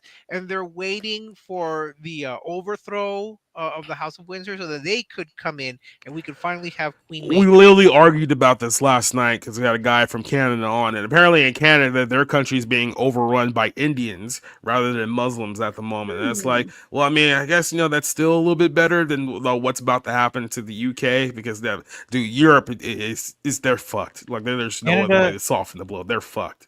Canada is going to be the 51st state, according to our soon-to-be president. I mean, I'm not against it. I mean, if we can just take over Canada and then like reclaim their land and make it less shitty, I mean, I'm fine with colonizing Canada at this point. It's mostly useless. I mean, so much of Canada is just like frozen permafrost. So It is. Yeah. Hey, there's probably a ton of oil. You ever been to none of it? You ever been there? I don't think anyone actually. I don't think you can possibly physically live there. Like, I mean, Washington the State. Inuit do. Listen, Washington State is the closest thing to living in Canada in the United States. Maybe Maine, like the northern parts of Maine is, but it's so fucking. And New York too. Well, I will say like the almost like Dakotas if you Canada. want to. I will say like the Dakotas if you want to compare what it's like living in like Winnipeg or something like that. Yeah. Right. Oh, great. But if we take over Canada, that means we're going to have to learn French because the Quebecers are just going to just never stop they can go talking fuck about themselves. Montreal. Well, Trump keeps calling Canada the state. He keeps calling Trudeau a governor because he says we subsidize it. They might as well be states. He did that today on Truth. He called him Governor Trudeau, and that the state of Canada is doing very well. No. And so I don't know. I don't know what'll happen. I mean, Trudeau threatened to throw him out of office, so I don't know. Maybe he's paying him back. No, we cannot have Canada as the 51st state because that means I'll have to endure listening to Michael Bublé for the rest of my life. And I have not, I've suffered enough without having to endure him throughout every Christmas is a nightmare because of Michael Bublé. Please, I don't want to hear him anymore. Well, look, if we have to make Carey. If we have to make something a 51st state, I'd rather make Canada over Puerto Rico because Puerto Rico just has no value to humankind whatsoever. If Trump wants to have Canada as a 51st state, I demand that we make Japan the 52nd. That's an interesting endeavor. Well, I don't know. I don't think the emperor would be very pleased with that. What about Korea? I mean, they seem to be in the middle of a regime change right now. That's why they might need it. They even have their own insurrections. Right? So there you can coin toss. Yeah, they'll fit right in. They coin toss Syria, it. too. Jesus. Yeah. This week was insane. Right. France is up for grabs. We could pick Daniel up France. Perry. By the way, congratulations, Daniel Perry. Like I was so happy to see that because literally did nothing wrong, did the right thing, and he got punished for it. Or they attempted to punish him for it. But he was a sweet, innocent Michael Jackson impersonator. How dare you? I was telling my mom. I was telling my mom this tonight. I was like, okay, if anything should prove this is not a racist country, it's that you can commit crime 40 times in a row, and they still can't keep you locked up in a cage, and then someone has to cease you breathing because you keep acting out violently towards people in a public place time and again. It's just like, if that doesn't prove that, I don't know what will.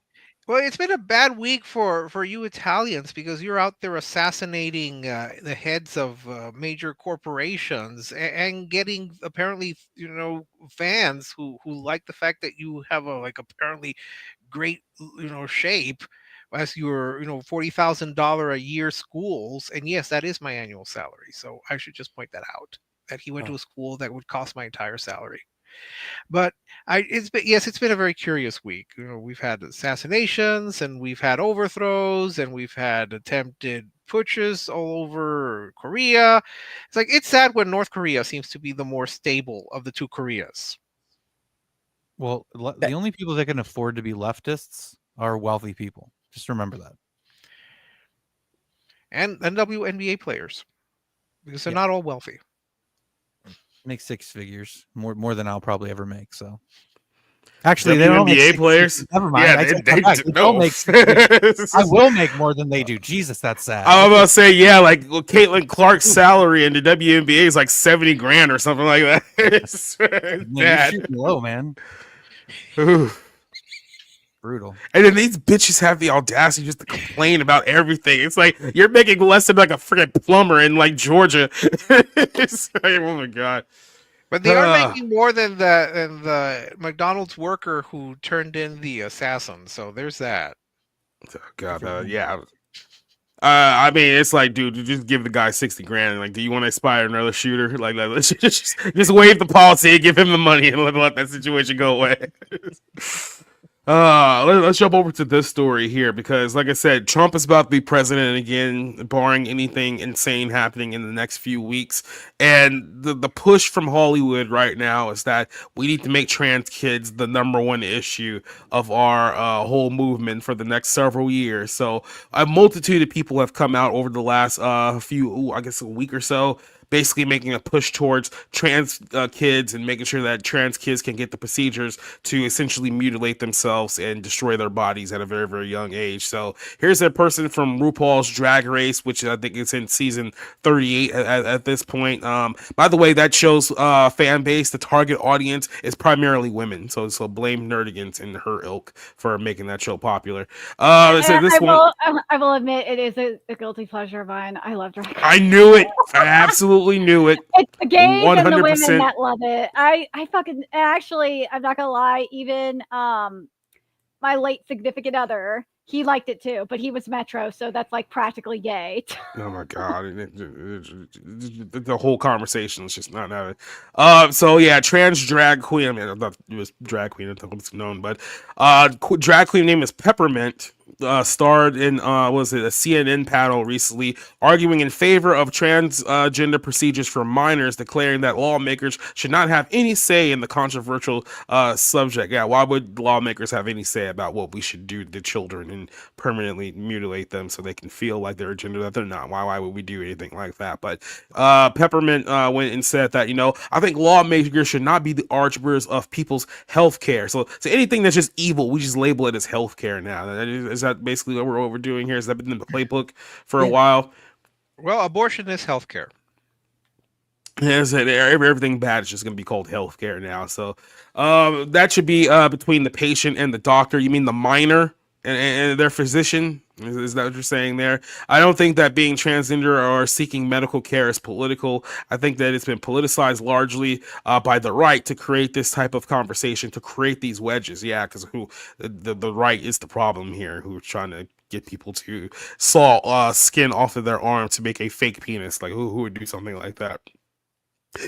Oh, excuse me. It says here that puberty blockers, obviously the chemical drugs that they want them to be on, the long-term risk of mental illness, brittle bones, and the irreversible damage of taking either TRT for women or estrogen for men. Still don't even know the long-term effects, even though we can see clear as day right now that's probably not the best for them. It says this is a delay, but it's fully reversible, they keep claiming, even though the studies show that it's not fully reversible at all. They just make it seem like, oh, well, if you ever decide not to be the opposite sex anymore, you just go back to your normal lives. And everyone's like, no, that's actually not how this works at all.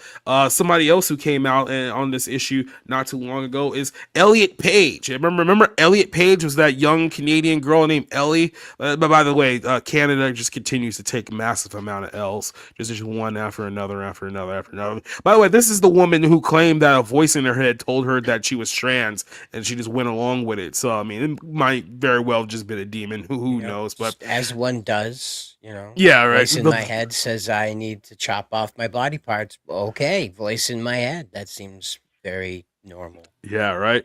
And we just accept it as normal, right? Because if we said that in any other context, the voice in my head told me to saw off my arm and turn it into a penis. You go, oh, why would you do that? It's like, oh, by the way, I'm trans. Like, okay, that's totally normal then. Yeah. Ellie Page, who's now a man, quote unquote, as an adult, rallied against the Supreme Court on Wednesday. Justice heard the oral cases against Tennessee's law banning sex changes, drugs, and procedures on minors who believe they're transgender. So this is what they're protesting. They don't want these things to be banned to minors, not grown adults who can make their own dumb decisions like Miss Page here. So the Juno star who had her breast removed, was it 3 years ago, announcing her new transgender identity. By the way, has anyone actually seen that Netflix show of hers, that Umbrella Society or Umbrella Academy or something like that? I haven't. Okay, I think I watched like maybe like 1 or 2 episodes of that, and it's just like, I'm not that into it. If I'm being completely honest with myself. But this is what she had to say here. No matter how much I publicly speak about my life after being transformed for the better, really the better, because of gender affirming medical care, too many people ignore my words and instead project their fears to one's life. Well, why should we let you be the barometer of what normalcy is for the rest of the nation? Like, why would we do something like that? Like, do you not understand that that's not how we make decisions as a nation, as a society? What she said here is that what this is about is our joy. What makes what makes people so uncomfortable. I mean, they debate the legitimacy of healthcare that allows us to thrive. Once again, we're just calling it healthcare. But really, is this about healthcare? Well, clearly not. No, I mean, the evidence proves that this medical care is safe and effective. Oh, God, she actually said safe and effective thing. Unironically, so it's like we're just recycling words that we've already proven to not be true. So that's gonna make me join your side here. She continued by saying that trans joy deserves more public awareness. It's like, are you guys happy with yourself? Is there joy in the trans? Let me show of hands of how many people have seen joy from the trans community over the last several years. Is joy the word that you would use to describe them in 2024? Is that a synonym, as MSK would probably call it, a synonym that you would use with that community? Probably not. It says, I love being trans, I love being alive, and I want everyone to have access to care that changed my life, so let's fight for it. That's Ellen Page arguing for trans surgeries on minors. And then we have another one here, Annette Benning, also pushing the same thing here. So here's her comments. I have 4 beautiful children, and I'm allowed to brag about my children because they're mine. It says, my eldest is a remarkable trans man with an extraordinary human being, she said to the people outside of the nation's courts. This was also outside the Supreme Court as well. As being a well-meaning parent, I didn't know how to support my teenager, my vulnerable teenager, who was just trying to live his truth. But you know what? I learned that these kids and families that need judicious counseling, sound medical advice, and an atmosphere of calm, love, and acceptance. Our trans kids and all of our trans folk need to be seen and heard. There's nothing to be frightened of. Yeah. By the way, they're protesting the bill that happened in Tennessee. Remember what else happened in Tennessee with someone from the trans community involving minors? If you guys forgotten about that story, yeah, I don't think that's what they were saying there. I think the greatest gift in my life is to have kids, and to have a transgender child made me so much more interesting and wise. And so this is all ego stroking, and this is what we're saying here. It says, and then the Supreme Court justice, I encourage them to talk to their kids, their grandkids, their nieces and nephews, because I bet if they sit down and really ask them, do you know trans kids around you? Do you have non-binary friends? They're going to say yes. And then they're going to say that as a part of the beautiful rainbow of human beings everywhere. So yeah, everyone in Hollywood is all in on sex changes for minors. And with Trump being president, this is sure to be the #1 issue in America in the coming future. I'm pretty sure all the awards, the Golden Globes, the Oscars, the SAG Awards, they're all going to be about trans people and trans kids. That one, yeah, that's the big one. I know Wicked is another one as well. There's another big trans movie that got a bunch of awards too that they're going to use. So this is just going to be. Yeah, that too, but I don't know if it got awarded for awards. But there's another one in the Academy Awards. I'll think about it here in a second. But yeah, this is going to be the.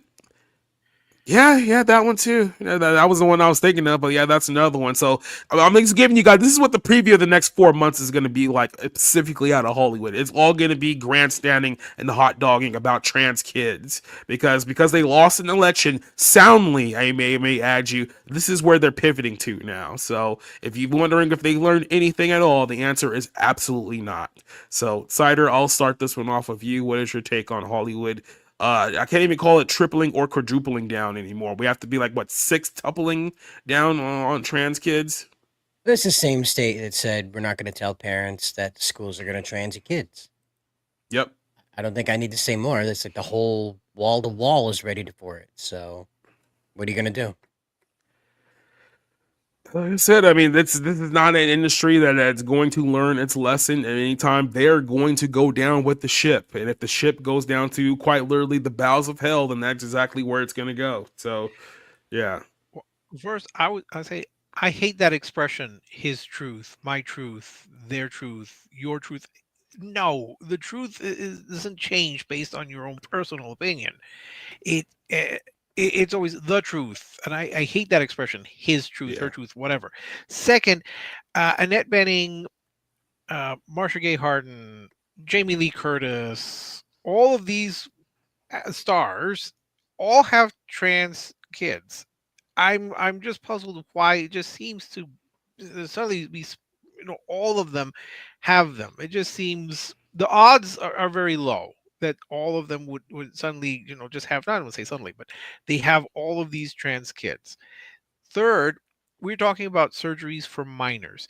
This is what I've been thinking, and whoever thinks I'm wrong, please feel free to correct me. When you are developing physically, let's say that you have surgery where, as a, what is it, 10, 12, 14, 16-year old, even 16-year-old, you remove your breast or you remove your penis and you try to, if you remove your penis and you try to create a vagina. I don't think your body will understand that you are, quote, transgender, that you're born into the wrong body. The body, I think, will see it as an injury that will keep trying to heal, which is why I think has happened to Jazz Jennings, that person who became famous for saying that she was a girl born as a boy. She had a TV show, specials, was celebrated. But what has happened to Jazz Jennings now? I believe Jazz Jennings is having health issues because, again, the body does not recognize what the mind says. The body does not recognize that it's a vagina. The body recognizes that it's an opening, and the body, as a male body, will try to keep There's a closing it. reason. There's a reason why your body constantly, why you have to constantly be on estrogen and TRT for the rest of your life, because your body doesn't naturally produce that, and it views it as poison, which is constantly trying to get out. It's literally fighting against yourself. You're trying to force your body to react contrary to how physically it will react. Now, I can't speak to people who think they're transgender. And once you're an adult, once you're 18, or 21, whatever the legal age is, I figure you're free to do with your body whatever you wish, whether it be right or wrong, a good idea or a bad idea. What the law, as I understand it, is talking about is preventing minors who are still developing. This is the thing that people, I don't think, are thinking through. You're still developing physically when you're 12, 16, 18. Trying to force these changes just because you or you as a parent or you as a minor say something else is very concerning to me. I do think that people should get a lot of mental health counseling. I'm not saying that transgender people are crazy. I'm saying that you need, when you're considering a major change, I mean, the complete change in your physical appearance, not just removing the breast, but also trying to be more masculine and injecting your and having, was it the testosterone injected and anything else injected into you as you are developing physically. I think that's a very dubious thing to do. You should, I think, really wait until you are 18. You've had a long time to think about it, because I do think that there are people who believe that they're born in the wrong body, but who eventually kind of work their way out of that and decide that I'm actually gay, or I'm actually a woman born as a woman and I identify as a woman now.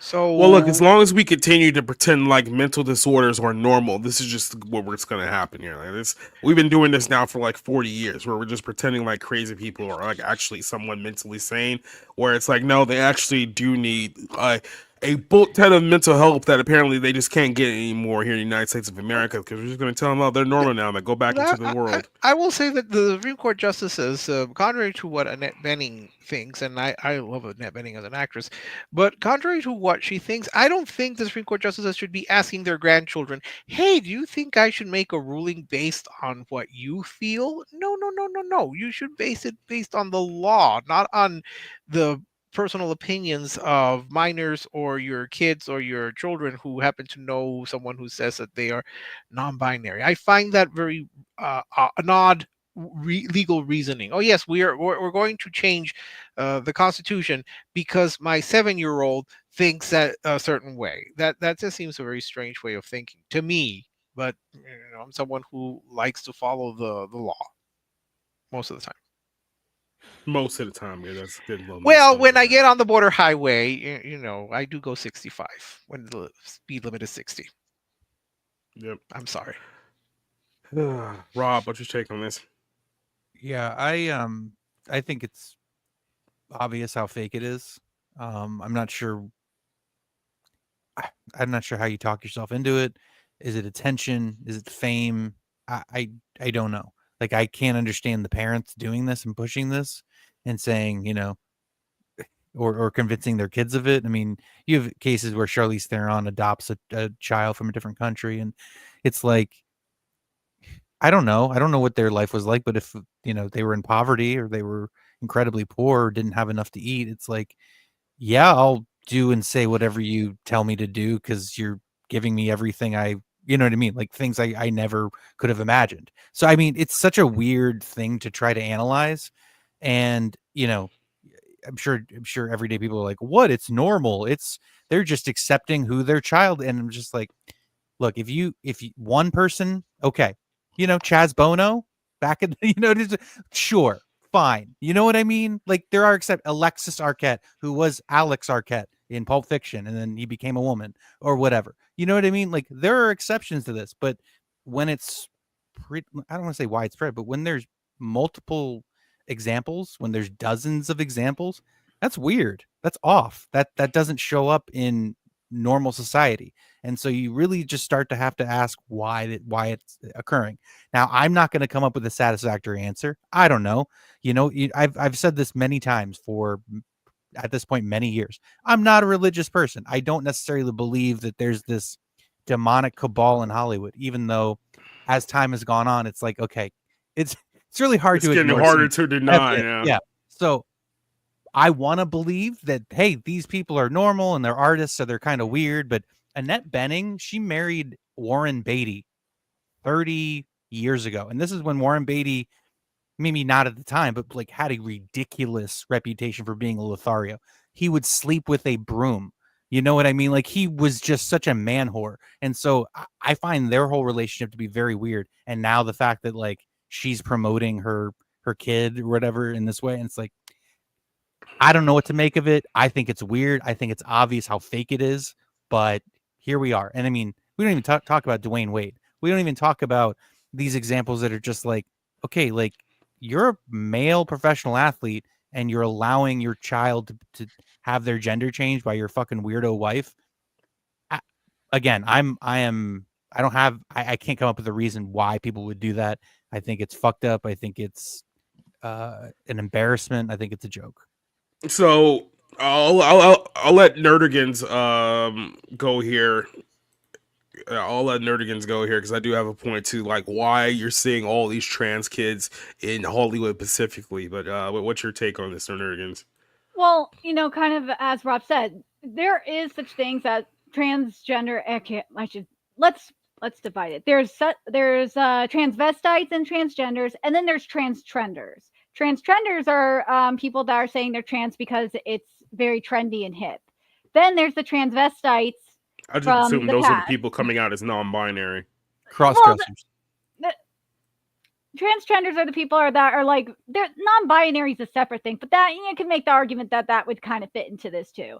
But like, transvestites cross-dressers are a separate thing because cross-dressers, not all of them are trans, but still, like, transvestites are people that are actually transgender, like Alexis Arquette, who was actually a trans person.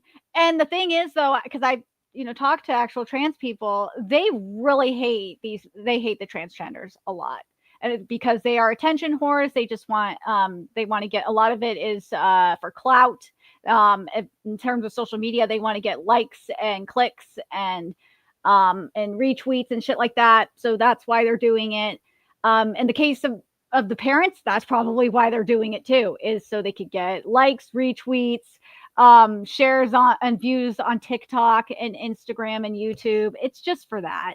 That's all they want. It's really disgusting. It really is. And in terms of what I think, in regards to trans people in general, look, you can, minors, you shouldn't be doing that. Nah, because as they get older, and we've seen this too with trans kids, as they get older, they realize that they aren't trans, that they're just going through, a phase, that they're really, in all reality, gender non-conforming people like tomboys or a femboy. And hell, I've seen people. I'm friends with femboys that have been where trans activists have attempted to groom them into transgender people. And I know tomboys that have gone through this too. Like, these people are really, really sick. They're disgusting. It's very, very scary. But yeah, if once you're 18 and you still feel that way, and this is and this is how I think it is in the laws on the books. Once you go through like multiple like years of therapy and all that, and you know for sure that you are trans, fine, go for it. But you got, like, that's a doctor's responsibility, like legal responsibility, to make sure that you are mentally ready for it. So, if you guys recall, this is several months ago. I think this is about 6 months ago. I did this episode of the Bible Lens. I put it in the link there if you guys want to look at it on your own time. It's called The Demonic Origins of the Transgender Movement. What we discovered in that episode was apparently, and this was using sources from like ancient historical Babylonian societies as well. So these were not even like Christian sources by any stretch here, but these people at that time period were worshiping a demonic entity known as Ishtar. Depending on what part of the world you're from, it has different names: Anana, Ashtaroth. And in the course of doing this, what they were doing is that they were literally, and they believed that this entity had the power to turn women into men and men into women. And quite literally, drag queens were seen as kind of like the priest of this, of the worship of this demonic entity. So there's actual sources from history, from Babylon, other societies around the world as well, that the people who were doing this primarily were mostly people who were transitioning quite literally their own children as well into men to women, women to men, thinking that they were going to gain great fortune from this demonic entity by doing so here, right? So we think to ourselves, why is it that it's primarily Hollywood where everyone seems to have trans kids now? People mentioned Marlon Wayans earlier, Dwayne Wade, all these people. Marcia Gay Harden has like 3 trans kids, which you would think would be statistically impossible to have 3 in one household. It's like, okay, what's going on here? Why is it that they have far more trans kids than anyone else in the world, anyone else in the country right now? Well, what if we are seeing, in fact, a modern form of Ishtar worship by promoting transgenderism all over the culture, all over the world, etc., etc.? By the way, the rainbow that is 6 colors, not 7 colors like the original rainbow, but the 6-color rainbow was also linked all the way back to this Ishtar figure as well. So you start seeing that a lot of the roots of the modern day LGBTQ movement goes all the way back to ancient Babylon and the worship of this one deity. Now, when you talk about Marcia Gay Harden, who has 3 children who are either transgender or gender non-conforming, non-binary, I'm not sure, gay. I mean, she seems to have like almost one of each. All right, if you want to make the argument that it's genetic, how then do you explain Charlize Theron's 2 children who are adopted and who are from Africa, who are both supposed to be transgender, and they were boys, but they say that they are girls? So on one case, you have biological. On the other hand, you have adopted.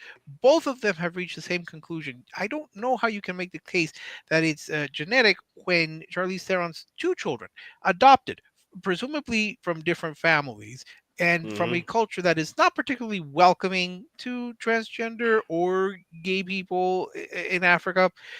I think that you have them also be transgender. It just seems very odd, and I think slightly contradictory there. How you can have one say, "Oh, it's biological because all 3 of my children are," which Okay, you can accept that, but then you have these two other kids who are adopted and are not from, not connected to Charlize Theron biologically in any way, and I presume are from different families. And both of them turn out to be transgender. It just seems to be very curious. I'm fascinated to know what the reasoning would be to say that both sets can be transgender, one biological, one non-biological. I'm just curious to see what the argument would be. I still think it's clout. I think that they're just trying to get attention and clout. And I've seen interviews with former trans kids that said they did it to get their parents' attention. I definitely think attention and clout is part of it. Like I said, we're just living in a narcissist society where everyone can't think of anyone else but themselves. But I do think there's something far more to it here. And somebody else had mentioned this. I think it was Rob and JC both mentioned the movie Ishtar as well. It's like, yeah, where do you think they got the name like for the movie? Like, so I think it was even shot in Morocco, which I'm not sure exactly how far Morocco is from Iraq, which would be modern day Babylon. If you look back into this whole thing originated, opposite. Yeah, it's really far. It's really far. Is it Morocco and Morocco is in Africa? Yes. Yeah, it's right. It's northern Africa, and those northern African countries are part of the Middle East. Yes, Egypt, Syria, Egypt, Syria, Libya, and Morocco. Sorry, 4. Yeah, I can count. But Ishtar, this is why it's so good though, because Ishtar was a did you mention flop. Algeria and Tunisia? No, I don't care about that. So, Algeria is basically France. But no, it's but the great thing about Ishtar is that it was a monumental failure, and it was one of the classic female-directed movies that was just a disaster, directed by Elaine May. But I just thought it was ironic that Warren Beatty was in the movie Ishtar, and you're talking about the demon. The ancient demonic god of Iraq. Yeah, which by the way, we found both of them. It's not typically that close. Basically, Morocco's on the west side of that African circle, and Iraq is more on the east side of the Far East. But like I said, different names, different cultures, and you find it time and time again. It says talking about two, right? Yeah, I know what the movie's about, but I'm just making a notice that that's exactly what the name of it is there. So, yeah, so I mean, this whole situation, it's gonna blow up again in the next few weeks. I can already see the award acceptance speeches between now and basically March about how all these celebrities are gonna be like, oh, trans community, trans kids, blah blah blah blah blah. They're gonna learn nothing, and maybe they're in a position where they can't turn away. When you see, was it Emilia Perez get a lot of Oscar nominations, you're going to see that, and if The Star gets nominated, she would be, it would be marked as historic, the first trans actress to be nominated for Best Lead Actress. So I mean, there's a possibility, but it's not as big. It has a very passionate group. I've not seen it. Rob has, so I don't know how good or bad it is. But you are getting a lot of push for this movie, Emilia Perez, which is all about a transgender drug lord, because that's probably a big thing. Doesn't even do it justice. Okay, it's the fact that it's a musical. It's the fact that it takes this issue seriously, as if it holds dramatic weight, like a great drama in someone's life. It's the most self-indulgent piece of shit I think I've ever seen. And I've seen a lot of self-indulgent pieces of shit. So it's unbelievably bad, which I thought would this year has just been a terrible, terrible time at the movies. Now that's the curious thing. I will say this. I will say this. The last few months have actually been pretty solid, but the movies that have been good are such small releases. Like, these aren't theatrical releases. These are films that either got a very, very limited release or were basically obscure, streaming movies. But those films have been pretty good. But yeah, the bigger picture, the mainstream stuff, it's been a pretty terrible year, and it's not going to get any better, unfortunately. Yeah, so, look, putting Gladiator 2 over Juror Number 2 is unspeakable. It's just unspeakable. Who did that? Yeah, Megalopolis still gave you things to think about. And see, that's the thing, is for people that appreciate movies, yes, I'm not going to tell you it's not flawed or it doesn't have a lot of issues. It does. but that's like I'm still gonna rewatch Megalopolis. I'm not ever gonna rewatch I can't even say her fucking name. Emilia Perez. Yeah, thank you. And I too will stand up for Megalopolis. I mean, it's great seeing someone really swing, take major swings, and sometimes hit, and sometimes like, what are you saying? But hey, the guy went for it, and I admire it. You know what's And I funny still is think that it's good. Kinds of Kindness in maybe another year might make people's like worst of the year. It's going to be on my mid list, just because it's like there's enough kind of like interesting stuff there, but it's a movie where it's a series of vignettes, and Yorgos Lanthimos, how weird he is, where he's just like, okay, you're trying to make the audience uncomfortable. I'm kind of here for it. Margaret Qualley gets naked. So I can deal with that, but like that's how bad this year's been, where it's like, no, there's nothing here. And horror movies, and I hate horror movies. Horror movies have been like the most consistent thing this year, I feel like. But until Nosferatu, which will be boy. Brilliant. Yeah. How dare you, sir? I hate Robert Eggers. Just make a black and white movie. Stop making it look drab and dark and as shit. Just make a black and white movie, please. Like it just makes me so angry, because again, it's not like I haven't seen all of his movies. I have. Every single one is just a pretentious piece of shit. Even The Northman. I mean, maybe some of you guys like that movie. It was passable for it being a Viking revenge movie. That's basically Hamlet and The Lion King. It was so lackluster. I was blown away how bad it was. It was The passable. Witch is terrible. The Lighthouse was insufferable. So Did he do the Green Knight? No, that was David Lowery. Oh, okay. Well, let's go here to our closer topic here tonight. This is something that has caused an absolute shitstir on the internet for no reason whatsoever, outside of people just find the absolute dumbest things to find the hill to die on. So this is something that I've just labeled ButtGate over the last couple of days here, because there's no better way of saying this. So here's what happened. There was literally a 10-second clip of a video game character that caused everyone that we know, people probably don't know, just have an absolute meltdown. So here's a character from a video game. The video game's called The First Descendants. I don't know if this game's actually even good or not. It doesn't look like something I will particularly play to begin with, but this is the character of Luna. So I had to do a little bit of research to figure out who the person is, and in the first place that everyone was like marking out about. This is the character who got introduced, I think, like about a month ago, roughly.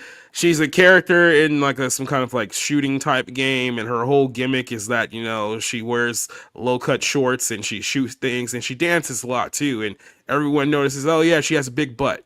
And then this is literally the whole entire concept of the character. Like I said, don't know if this game's any good or not. You would have to talk to the gamers or anything like that. I'm well past this era of video games, but this is kind of a quick rundown of the character in question. This was the video that went viral. Like I said, it's literally like a 20-second clip, which I'll play on here just so you guys can see it. So this is the clip here. There's no sound to it at all, but it's obviously a character of her in an alternate costume that's available here in the game. And somebody took a close-up of her butt, and a whole bunch of people saw this and got very, very upset. This led to a weekends in discourse from a multitude of streamers who had to come out and make a public statement about this. Obviously, Melanie Mac was the one that was going all in on this. Yeah, so obviously Alexa, Melanie Mac was one who was going all in on this one. Our old buddy, John Trent, who I think has blocked nearly almost everyone who's on this show now. By the way, he was also another one who was going all in on this one. And what they were labeling this was basically softcore porn in their eyes. The fact that, this character in an alternate costume that she's wearing is showing her butt, and some guy who took a clip of this took a picture, a close-up of her butt while she's doing like the dance here. So this is back and forth Discord of so many people who have been angry about this. I'll go ahead just to read a little bit of this, because this is actually a pretty solid recap of everything that's happened. Melanie Mac, the Stickly Ninja, have recently gone up their concerns about this video game, The First Descendants, and the fact that Luna was wearing a sexy outfit, shaking her hips to music. They call it softcore porn. And Stellar Blade would be considered softcore porn because she's beautiful, wears exotic clothing. The same thing with Tomb Raider as well. And apparently Grums got into this whole thing as well, saying that it should be labeled softcore porn. It's not softcore porn, but we understand that here we are, Christians, this is overstepping boundaries, that we cannot sit here and fight against, obviously, DEI, then stand with it. It's hypocrisy, but them censoring females and downgrading them to form is definitely helping West by sexualize in the eyes of people who are being way worse, because destroying the female form and mocking God's creation. These characters aren't real, and it's all about what your heart intent. Just don't sexualize them and play them. We must fully fight back against anyone who has the ability to play a game like this. Normally, you must believe that the woke will see this, and it's either us against you, right? So here's the hypocrisy of the whole situation. This is kind of what it is in a nutshell. These are the same people that for the last couple of years definitely have been fighting against the left's uglification of video game characters over the last several years. This has been a big sticking point with these people. Have the fact that, we got these video game characters that they're going out of their way to make less attractive, to make to basically make them unappealing to eyes, and we've obviously spoken out against this. But then at the same time, we're spurting out over somebody's video game clip on the internet and saying that no, this is bad too, this shouldn't be allowed. And the hypocrisy here from Melanie Mack and a few other people is that obviously Melanie Mack's a big fan of the Tomb Raider games. Who, if anyone knows who Lara Croft in the Tomb Raider, she's basically one of the OG attractive video game ladies who is known for her big bust, even in the PlayStation 2, the PlayStation 1 days, back when we didn't even have the graphics to have solid jiggle figures and stuff like that. So where's the line here where we should be arguing about this case? Because on one hand, you're saying that, they're destroying beauty by, having ugly characters on here, but at the same time, we don't want them to be too revealing or too attractive, or it's porn and we shouldn't be supporting this game. And a lot of people see this as basically being 1 foot in and 1 foot out. Like, where exactly is the line here? Or is this really like the line that we should be diving into, and saying that this is the hill that we need to die on? Because keep in mind, I've been saying this for a while. I felt like the line that we needed to die on, the hill that we needed to die on, was the game that came out a couple years ago where they were literally having sex with bears. So I thought that was pretty, obscene and over the top. Yet somehow here, if we see a girl's butt on a video game, keep in mind the character design is a DLC, so you literally have to pay extra for it. It's not even like a standard costume to begin with. But I just why is it that we find the absolute worst hills to die on when there's far bigger issues, specifically in the realm of video games, to be tackling here in situations like this? I just doesn't make any sense to me whatsoever. Cider, I'm gonna start this one off with you, because you've fallen into this, I guess you can call it, Discord here over the last few days, so you'll probably know a lot more about this than now, didn't you? No, I didn't get involved. I just watched from the edges. Nerdigans is the one that was like cartographying it. She was like recording it for history there, and the Grok popped up there, Okay, then we'll start with Nerdigans here, because she's more in depth with everything that's going on here. Nerdigans, what is your take on the outrage and all of the discord behind this whole thing going on here with this? Was it the First Descendants? That's the name of the game. People didn't even know what game they were actually arguing against. They were just arguing about it online. Well, the thing is that bothers me, and this is on both sides, is I really don't like the censorship of the female form, obviously, because I'm a woman. But it drives me nuts when I see posts saying, sexy woman, it's porn. Sexy woman standing there, it's porn. It's just so sexist. It's so misogynist. And I don't think these people realize, either they don't realize it, or if they do realize it, then that's really, really screwy. And the thing with Melanie Mack in particular that bothered me is the hypocrisy of it all. Because she has posts about Lara Croft, and has with Lara Croft and wearing her little booty shorts, and it's like, that's kind of hypocritical of you. Yeah. And then you have the posts, with John saying what is porn, and he's saying what the definition of porn. I was just about to note this real quick, because Saga was saying here that no one was calling for censorship. John was actually straight up calling for censorship. John was straight up calling for I'm shocked. He's been on that train for a while. And you know who else has in the past as well, and not in this particular discourse, but someone who has called for censorship of anime and all that, because he's called anime satanic. And that'd be Matt Walsh, who is a conservative. So like old, and I've seen a lot of, I call them Christofascists because I try to differentiate from actual like Christians. Christofascists have been calling for censorship of sexy women in video games for like a minute now, even and anime girls for a minute now, because they consider them just standing there being porn, and it's very annoying. And a lot of it, I think, especially since this is an Asian game too, in particular, something that we've seen too is a lot more xenophobia happening because it's happening specifically towards Asian games. Can I just point out that, like, just looking at the game itself, like looking at gameplay without playing it, but just taking that into, because this is how I do this with movies and TV all the time, with how tawdry, with how exploitation movies. That's almost the point. The point is to be trashy and tawdry and fun because it's a form of escapism. It doesn't have to be a realistic depiction of anything, you know. But just looking at the game itself and what went into it, I don't know. That actually looks like people spent time on it to make a game that was at least fun to play. The idea that people would get upset at the sexualization of a character. So what? The whole point of expression is you could choose to express anything, and you know what I mean. And yes, some ideas are ridiculously extreme and should be taken with a grain of salt.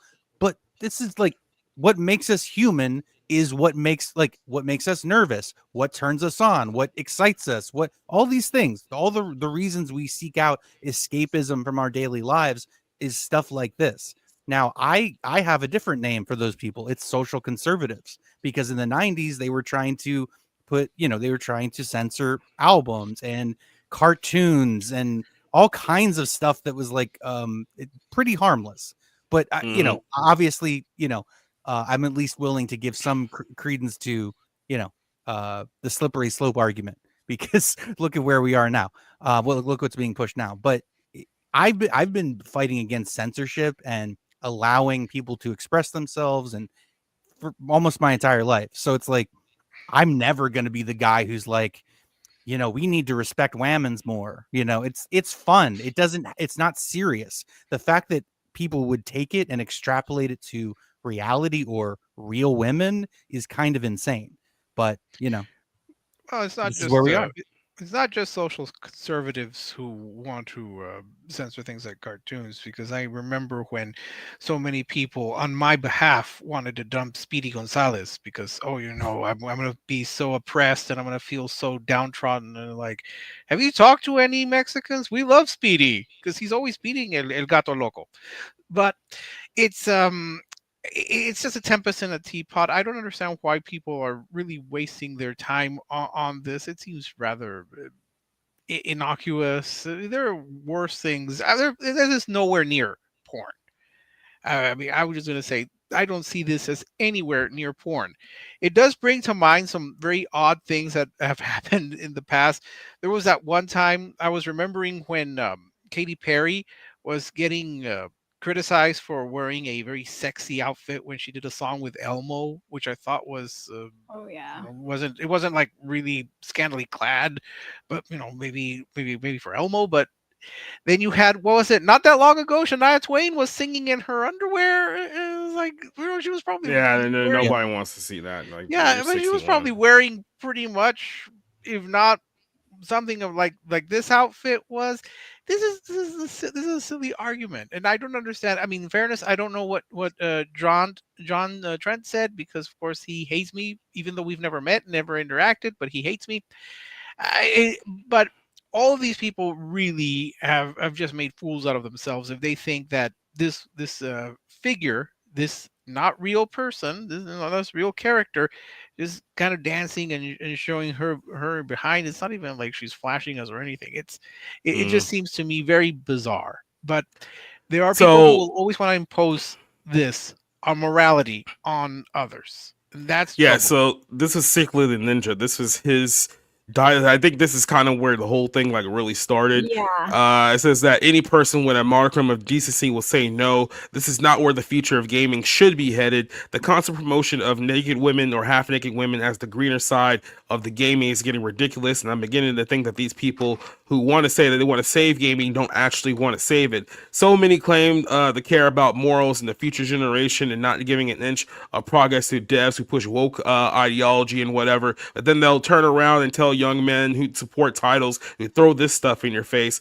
Most of us have what I've seen for the last for months that these accounts are cheeks and cleavage. It says that seriously, what is making gaming better, or we're all doing, is pushing normies in the same direction but on a parallel track. People may argue that they just want to push back on ugly women on the agenda just to make some kind of point on lefty weirdos. Say, okay, but where do we draw the line? Because that doesn't where it appears to be. So that's my question. Where is the line now? Because clearly these people want to draw a line. So what is the line now? Because like I said, you want attractive characters, but you don't want them to be overly sexy. So are we just going with like Cindy Crawford in a burqa, and then that's where we're gonna draw the line? Is everyone has to be perfect? Like, so you tell me where the line is on this whole situation, because you can argue that, you know, the Tekken characters, if you guys know what the Tekken series is, that's too sexy because some of the women on that show are being too revealing. Is that bad? Is that where we're gonna draw the line? Let's put it this way: we all know that in Mortal Kombat they've been overcorrecting for what they produced. What was it, Mortal Kombat 9, which I believe came out in 2011, for the costumes on that design. So it's like, are we going to find a medium in between there, or is that one even worth like going out? So what is the line? Is Dead or Alive? Is that too like right. You tell me where the line is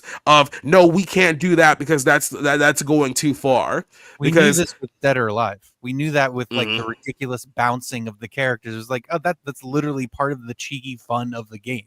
Yeah. That was what, 15 years ago, 20 years and ago? most of these devs are like Japanese, so that's the only ones that you're actually still seeing doing that, because you're definitely not seeing that coming from the American developers. And if your whole thing is, well, I don't want, you know, butts and cleavages, then the modern gaming landscape should actually be to your liking right now, because guess what, you're not getting that anymore for the most part, at least here with the American developers. That's why I said, and I've been saying it like on Bounding's 01 stream, I'm like, yeah, and Cider knows this too, and you too, Jacob, is that this is getting very xenophobic on a lot of these people's parts. And it's mainly on the leftist side, usually, where it's very xenophobic because it seems like they're targeting the Japanese market. But we've been seeing, like, for example, with this really ridiculous book and manga ban, a lot of it is striking just Japanese material just because it's Japanese. It's like there's no reason for it.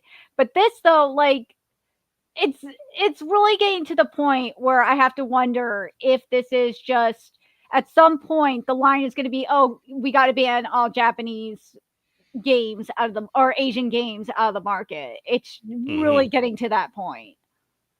So this person saying that Melanie Mac wasn't being hypocritical. She said something was porn. She just said it wasn't for her. She's not pushing her morals on you. Well, here's what she said here. This is based on the original text. Says that, not me, I like attractive characters, but I don't want to play something with naked butts or boobs or bulges in my face. I feel like a total loser playing something like that. So that was her comment, and then that snowballed into a whole argument that went on for days about, you know, the course of this whole game too. So it sounds like she's transfixed on boobs and butts and ironically bulges and things like that. You know, that's what projection is, by the way, is when you have a fucked up idea of something, and then you accuse others of what you're so focused on. So just, you know, keep that in mind.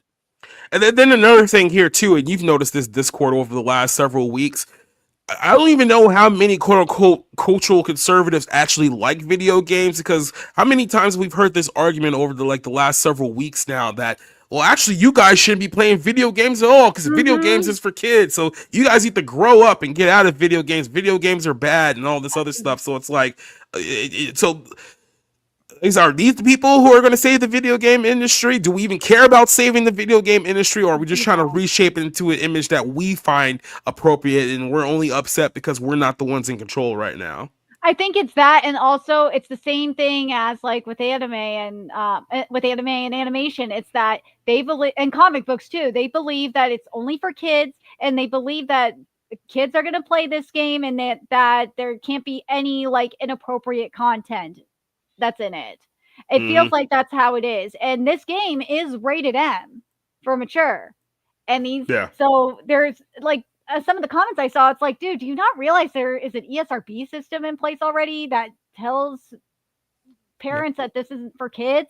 It's not your fault that that parents are stupid. It's not our fault that parents are stupid and still buy kids these games anyway. Yep. I mean, NBC News just demonized Among Us and blamed Among Us for like the CEO of United Healthcare getting shot, for fuck's sake. So I'm going to do something great for my career. I'm just going to throw this out here. I don't think anybody ought to be paying attention to Melanie Mack's opinion on this. Her ass is smaller and her tits are smaller than that character. She's clearly feeling inferior and she has to compete with polygons. We see this over and over again with women in real life. They see a drawing, they take it as a real person, they freak out on their boyfriend. I had a guy I used to hang out with. His girlfriend nearly broke up with him because he said the yellow Power Ranger was hot. Okay? So I don't think Melanie Mack's opinion's really valid here. I think she's just pulling out the Bible as like, look at me, I'm a real girl, not these polygons. Pay no attention to those polygons. I have no hope of competing with because my genetics didn't bless me like that. She reminds me of a girl who's trying to be like a right-wing, like vocal person. So for the record, would. But yeah, she has terrible opinions. So yeah, just throwing that. Well, Grok called I don't know who Twitter. Twitter's AI. You know, Grok called her a hypocrite. So that should be noted. Which I just. It's just what it is. She feels threatened by the polygons, and she's got to go in and like make this big deal about this, and you know.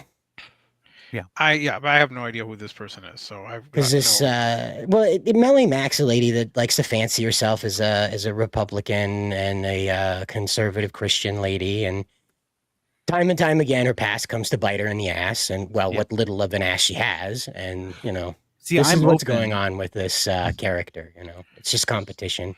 It's why they made all the Overwatch. That's why they made all the Overwatch characters ugly over the years. It's why they made all the Concord characters ugly. The women in the office didn't want to compete with the polygons.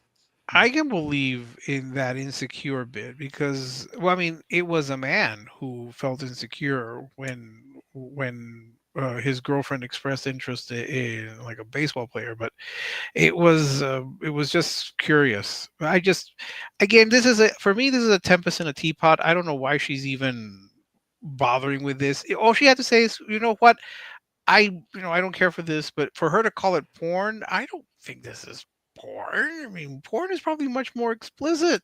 She took a picture of herself in a bikini it's a string bikini in her bathroom. It's more revealing than this DLC costume you have to pay for. So yes, I don't. It's competition. It's competition. She doesn't want to compete with polygons. That big fat ass polygon girl. That's all she doesn't want to do. She's afraid of it. Yeah, but look, it's if it's not for her, fine. But I don't want her to decide for me as an adult what I can or cannot watch or what games I can or cannot play, even though I don't play. And you know, I still prefer. I would prefer playing Donkey Kong, but that's another matter entirely. Just let the kids play, as the saying goes. Let the kids play. Well, I mean the adults, because obviously I don't think this is geared for kids, as it does say, you know, and for mature. So would this be too much? Because I can see cleavage here. Hey, Samus not wearing her armor is too much. She's got a badonkadonk on her. You can't have Samus wearing her spacesuit. That's porn. That's porn. That's porn right there. So these people, I mean, that woman is not wearing a burqa. That's porn. So I've even gone through this with like old pro wrestling clips, and I know this sounds weird, but like we were a while back ago, we were watching like old clips from like WWE. This is not even like that old. We're talking about like early 2000s like type stuff, right? And there was a group of people in that group there, which I only assume that are in the same breed of what we're talking about here. And then every time we would play like those clips, they would get irrationally angry, saying that this is porn. Stop showing us this stuff. Now, keep in mind, we're literally playing old episodes of Raw from like 2003, and they were calling that porn. And I was like, what? How far separated have we gone from here? Where it's like, and here's what I think it is. Like I said, for the women, I think it's just insecurity. I think that's a big part of it. And then for the men, I think a lot of these men, suffered with like either just crippling porn addiction, that any sight of like an attractive woman like just click something in them and they get like irrationally angry, like you're triggering them. Quite literally, that we talk about like leftists always getting triggered. They have like the same emotional like kind of like response. And for the people who are kind of just like together, held together mentally, like in the middle, like they just kind of look at it as like what are you talking about? Like why are you acting like this? Like in their mind or our minds, like none of this stuff actually crosses through. Like I saw that clip of everyone was freaking out about it. I was like, I don't even know who this is, like whatever, and then just scrolled down and kept going. But for other people, like they just had to like stop and make it like their mission in the life for that very moment. And it's like, this is the hill that we're gonna die on, because I need to let everyone know how much I'm against what is it, Korean dev designs. Is that the best way to describe it here? Well, they're a little reminiscent of that. What is it? That Saudi and Iranian police force. You know, the protectors of the virtues and the those who are fighting the vice. Where like if you show a little, like a woman shows a little bit of her hair, she could get arrested and imprisoned. It just seems excessive, and I don't think people need that here. Where you are deciding. It's like we always make fun of those people who like, I can see your ankle, then like just start hitting a woman with a stick. But it's like mentally and emotionally, you guys aren't that far off from those people. Exactly. I mean, look at you saw what happened to Smash JT and also with Words of Paradise. Like they got attacked by like not just by John Trent either, by Dread Roberts. They got attacked too. Like Dread Roberts freaking attacked his family, for fuck's sake. Yeah, and that's the ultimate situation that you're looking at here. Is it's another case of holier than thou. The thing is this game is not a game that is free. It's not a game that you're going to just run into. You got to go look for it. It's not like sitting in a library. Rick can tell you it's not sitting in a library for children to pick up in their off time. That costume is DLC. You literally have to point the camera way down on her hip to see any of that, because the camera is front facing her. If you can't, in case you didn't notice, because some fellas may not have, it's a DDR simulator on the side, and you're pressing controller buttons or keyboard buttons to make her dance appropriately, and you fail if you don't press the keys the correct order of time. Okay? You don't pay attention to her butt. The camera was deliberately swung around to look at her butt.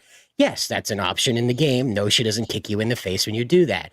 If you want decency laws in video games, I have a very, very bad, future for you, okay? Because it's only going to go one way and you're not going to like it. What we have to tell people is that we will get concerned about this, all right? Because you guys like the slippery slope thing. Let's get real about this. We will get concerned about it when Nintendo puts out a Legend of Zelda game where Zelda is twerking on Link's face in the open. She's doing the Brazilian butt dance where she smashes his face into her butt cheeks at the opening trailer. And then we'll say, okay, it's gone too far now that it's in Zelda, but it's a game that's dedicated to watching women's ass jig. That's the first ascendant, descendant, whatever it is. The game trailer was marketed off of one of the characters' hips. Just these huge ass women running around. That's the whole gimmick of the game. Is these giant ass women. That's what it is. They all have huge asses. As I say, who's the target audience? Who's the target audience? It's not kids. But if you want to know what a dystopian is in terms of censoring sexiness is, go look at what Nintendo of Europe has done. I mean, I saw that was weird. That was so weird in terms of the Pokemon censorships. And not only that, like one of the things they did was it's mainly I think it's because of Germany in particular, is literally they called like the most random things like Nazi symbolism. Like Pikachu just going like this, what was Nazi symbolism and had to be banned. And that's what you've got Sakana in the chat here trying to rage over, is that any indication of sex is sex. Any indication of flesh is full-on nudity. It's stripper stuff. It needs to be responded to, if not banned, it needs to be responded to with a veracity that public nudity would inspire. And when you're not going to get that, I'm sorry. Adults are going to enjoy what they want to adults. If you've got children involved, please be mad about that. But adults have freedom of choice. If you want to play Legend of Zelda, in which it's completely cleansed of any sexual energy, feel free. There's tons of those games out there. If you don't want to play it and want to watch a Let's Play, there's thousands of channels for it. But for God's sakes, leave people alone to enjoy the game, okay? Because you're in here, you're bitching at the panel here, trying to start a fight. And the reality is that we're all adults. We'll play what we are. No, Jacob doesn't even play these games. You heard him explain that right at the opening of this. He doesn't even play these games. I don't play these games. The last game I played that had any kind of like updated graphics to it was Horizon Zero Dawn, and I only watched it for the cutscenes in it because it has a cool story, not because of Aloy's ass. And that's the whole situation, is that you guys want to assume that it's front to back sexual here. The only reason why anybody plays the game is because it's sexual. Fine. What if it is? Who are they going out, pinning down and raping in the streets because they saw a jiggling ass? What is the problem? Where is the issue? It's like dealing with people who just quit smoking. They can't be around another smoker. They say, oh, I'm allergic to cigarette smoke. No, you're not. You'll just fall back into the habit. The situation is you see sex, it's all you can think about, and you get overwhelmed by it. You don't want to deal with it. It's fine. So don't engage with it. It's very simple. You don't want to be around smokers? Don't be around smokers. But this is the whole, like, and this is, we're talking about video games here, but this is the ambiguity of art. Yep. And it's not a black and white thing. I mean, it can be in a very commercial way, but like, this is the thing, like one thing engages people, another disgusts other people. That's the spectrum of humanity. That's the Pepsi whole and point. Coke. You know, and it's just, and you know, I think it's a little bit more complicated than that, but it's like, at the end of the day, it's like, who gives a shit? It's expression. That's all it is. And Yeah. like Cider said, you have the choice to pick something else.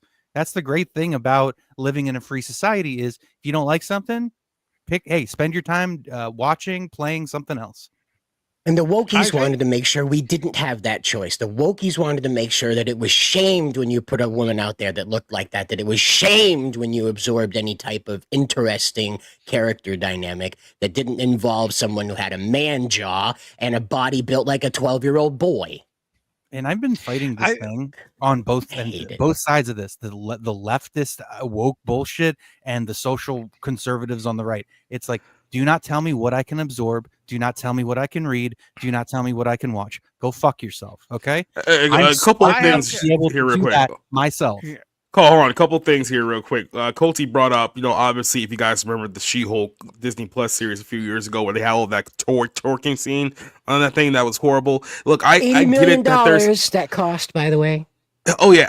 By the way, look, I get it that there's gooners out there who can't control themselves, but I hate to break this to you, for the overwhelming majority of men and women out there, when they see a sexy woman, they don't just immediately pull down their pants and start going to town. And for a lot of scenes specifically like that, something that we'll think about, oh, that's so hot, that's so sexy, most people looked at it at disgust. So there is a semblance of self-control that exists here, if that's what the fear is from a lot of people, that, oh my God, we're just promoting lust and all these people's hearts. It's like, that's not always the case. Like, people don't react the same way that the Reddit degenerates act. Like, that's not how real life goes. And then another thing I just wanted to say before I get to Rick's point, and then we'll wrap things up, is that there used to be a time, I mentioned this before, 20 years ago, where America primarily promoted and marketed specifically to the 18 to 34 male demographic, right? And part of marketing to that demographic was that a lot of the advertisements and video games and showing that stuff had a lot of attractive women on there, because they knew that, hey, if we have an attractive woman in our show or in our marketing, whatever the case may be, that's going to draw in the target demographic that we want. And in the course of 20 years, we've gone to completely shift away from marketing to that demographic now, and I don't think either one on the left or the cultural conservative right would like if we went back to the way things were 20 years ago, just marketing things to that demographic anymore. I think they would both be opposed to it for different reasons, yes, but they would still both ultimately be opposed to it. Yeah, I mean, just real quick, if she finds it offensive, you know, that's her view. She's perfectly free to do that.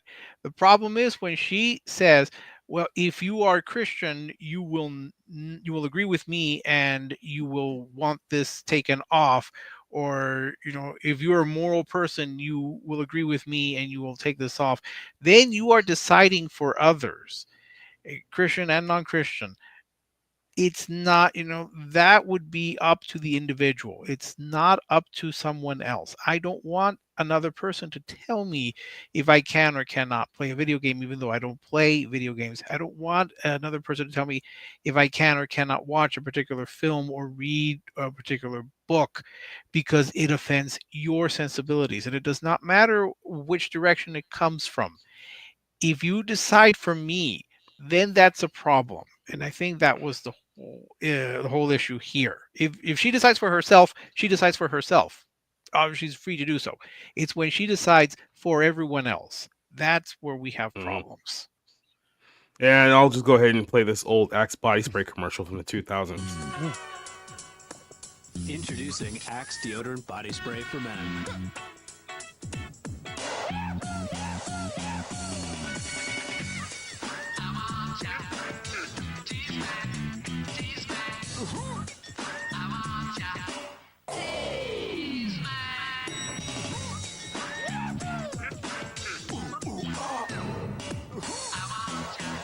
The Axe Effect, Axe deodorant body spray. That was just our advertising in 2002. Yep. People were a lot happier. Yeah, Suicide rate was verifiably lower than it is right now. Yeah, but now we have we need Gillette to tell us, how awful men are.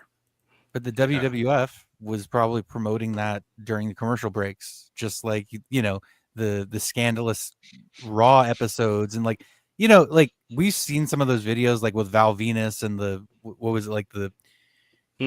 Corey Wilson and Stacy Keibler like cat fight, and just like that we at the time as the adults knew it was silly fun. That was just an exaggerated form of whatever. It was a show basically, and that's all any of this is. It's all entertainment is, movies, art. It's a way to provoke a reaction. You reacting is the fucking point. So take it for what it is. If you don't like it, okay, you can criticize it on the merits without being like, this made me feel icky. I just want to. I do want to mention this real quick because you guys have been bringing up the WWE. Something that really is bothering me, because I saw it in the Netflix press release, is that the WWE is still going to be kid friendly going on the Netflix. I don't know why they're doing that. That is so stupid. Their sponsors won't allow them to do an edgier project. That's really what it comes down to. They still got deals with like Mattel and Slim Jim and all these other outlets. They're not going to go to anything. The Attitude Era is never coming back. That's just the reality of the whole situation. It's ironic considering a lot of their consumers actually for action figures are adults. They're not even kids anymore. It's mainly the average age for a WWE fan right now is like 45, which is hilarious because the product is geared towards like 14-year-olds, but the average fan is literally 45 years old. It makes no sense whatsoever. Stupid, I swear. Yeah. I do want to say as like a quick pro tip.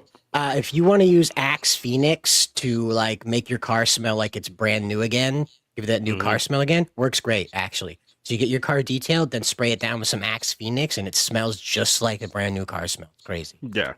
And DK brings up a good point here. The ticket prices of WWE are astronomical. Now they're going around telling everyone, oh, look, we're setting all these records. Yeah, because your average ticket price is like $400. Like that and inflation is the reason why you're setting all these records. You're gouging people. And it's like, who's going to be able to afford to take a family of four to a WWE show these days? It's like, literally, Universal Studios would be cheaper. That's how bad it is at this point. So... But that's it. That's all we have here for tonight. So it was a packed show. We squeezed a lot into the time frame that we have, but we have to go ahead and get out of here. So I'm going to go ahead and give you guys time to promote yourself. I want to thank Orange Hat and MSK for joining us here briefly, but let's go ahead and start with Rick. Rick, where can you find you? All right. Well, I'm just catching up on more reviews. I'll have a review of Abbott and Costello Meet Frankenstein. I love you, Christian Toto, but I don't get it. Just that and more, and try to catch up on all the screeners that I have, and trying to make my 10 best, 10 worst list. So, and my 5 mid list. So, yeah, that's pretty much it. Thank you, everyone, and I'll probably be late starting from now on. Yep. Cider, the ass man. What's going on there? Camera froze a while ago, but whatever. Check us out. Over on Bounding Channel, we got 01 on 9 p.m. tomorrow night. We'll be discussing probably this again. And other things are going like Ubisoft self-destructing, and then we come to find out they're shutting down the Suicide Squad Kill the Justice League, and it just couldn't have come soon enough after everyone was celebrating Deathstroke getting attitude, and they're like, whoops, that's over. So yeah, check us out. We'll see you there. All right. Rob, where can I find you? Yep. So I actually changed my letterbox recently to my Twitter handle. So it's just Rob_Motto. It's very easy to find. I apparently have been writing reviews all year long and just kind of forgot about it. So when I went to write them, they were already sitting there. So yeah, you can find all my reviews on any movies that came out this year on my Letterboxd. There's really not much. I mean, Paul Schrader has a movie coming out that I don't think I'm going to get to see before January, along with I think The Brutalist. I'm really curious about. I think it's going to be hilarious. Back-to-back years of my favorite movie of the year is 3.5 hours long, but that is what it is. There's very little the cinema at this point, but always follow me on my Twitter. You guys, I appreciate being on the show. Thanks for having me. Thanks for listening to me drone on and interrupt people again. So started a new job I'm pretty happy with. So things are going well right now. All right, Nerdigans. You can find me on my YouTube channel, Nerdigans Inc., where we cover anime and manga every day. You can also find me on Patreon, patreon.com/PackerGirl, where we are covering Bleach, Thousand Year Blood War, and Dragon Ball Daima. And we are going to be covering the English dub of Dragon Ball Daima next month, which I'm really excited for because Stephanie Nadolny is back. So, of course, I have to cover it for that reason. And then on Twitter, right here, you will see me causing a lot of chaos at the moment. I'm exposing hypocrites today. And a lot of blackwashers as well. Oh, God, such a... Anyways, you will also see me with Cider and Jacob on 01 with Cider. We're probably on Tokyo Happy Hour. We're probably going to be talking about a little bit of early Jump Festa news that has come out over like the past 48 hours or so. A couple of them. Hopefully, I'm right about one bit of news that should be coming out tomorrow. If it doesn't come out tomorrow, I will be very frustrated. But other than that, hopefully, Jacob, we're doing Pokemon adventures in January, right? Not this month. Yeah, we'll be off for a few weeks because we're gonna wrap up the Friday Night Movie Club, so we'll be back in January. Yeah, so we'll be talking about. We previously talked about Ruby and Sapphire, and the next one we'll be doing Fire Red and Leaf Green, as well as Emerald, and that will be in January. Yep. So letting you guys know what we got coming up over the next couple of weeks. So Friday Night Movie Club will be back this Friday. We'll be doing Kraven the Hunter, and I believe we'll be doing Lord of the Rings as well. So I think those are our two movies this week. Next week we'll be doing Sonic the Hedgehog 3 when that film comes out, and then basically the next 3 weeks we're going to be winding down our mid list for most mid movies of 2024, then our best and our worst list to wrap up the show as we go to episode 100. So that's going to be our format over the next couple of weeks. So I'll give you guys all the dates when that stuff is going to happen. It's going to be coming up pretty soon here.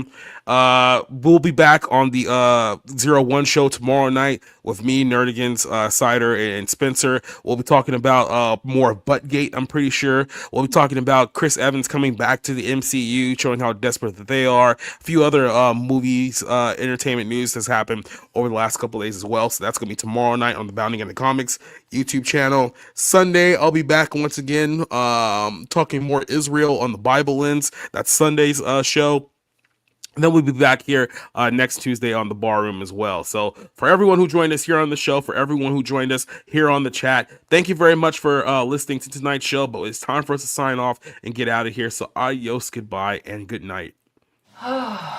Okay. Oh.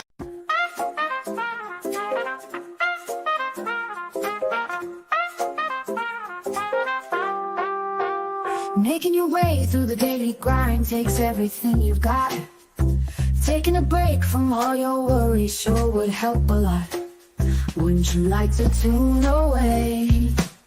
All those nights when you're feeling low, the rent is overdue, and your coffee maker's broken. Your luck just seems to skew, and your boss is always on your case. Sometimes you wanna go where everybody knows your name, and they're always glad you came. Wanna be where you can see our troubles are all the same. You wanna be where everybody knows your name. Roll out of bed and you feel the dread. The morning's looking bleak, and your internet is down again. You haven't slept all week, and your car just broke down on the way. Be glad there's a place online where you can feel at ease. In the Barroom Podcast, friends, we share our thoughts and teas. Every story shared, every laugh so free. Sometimes you wanna go where everybody knows your name, and they're always glad you came. Wanna be where you can see our troubles are all the same. You wanna be where everybody knows your name. So here's to the moments we all hold dear, in this ballroom of the airwaves with friends so near. Every story shared, every heartfelt cheer. It's more than just a podcast, it's where we steer. I still don't feel like I know how to shoot these things.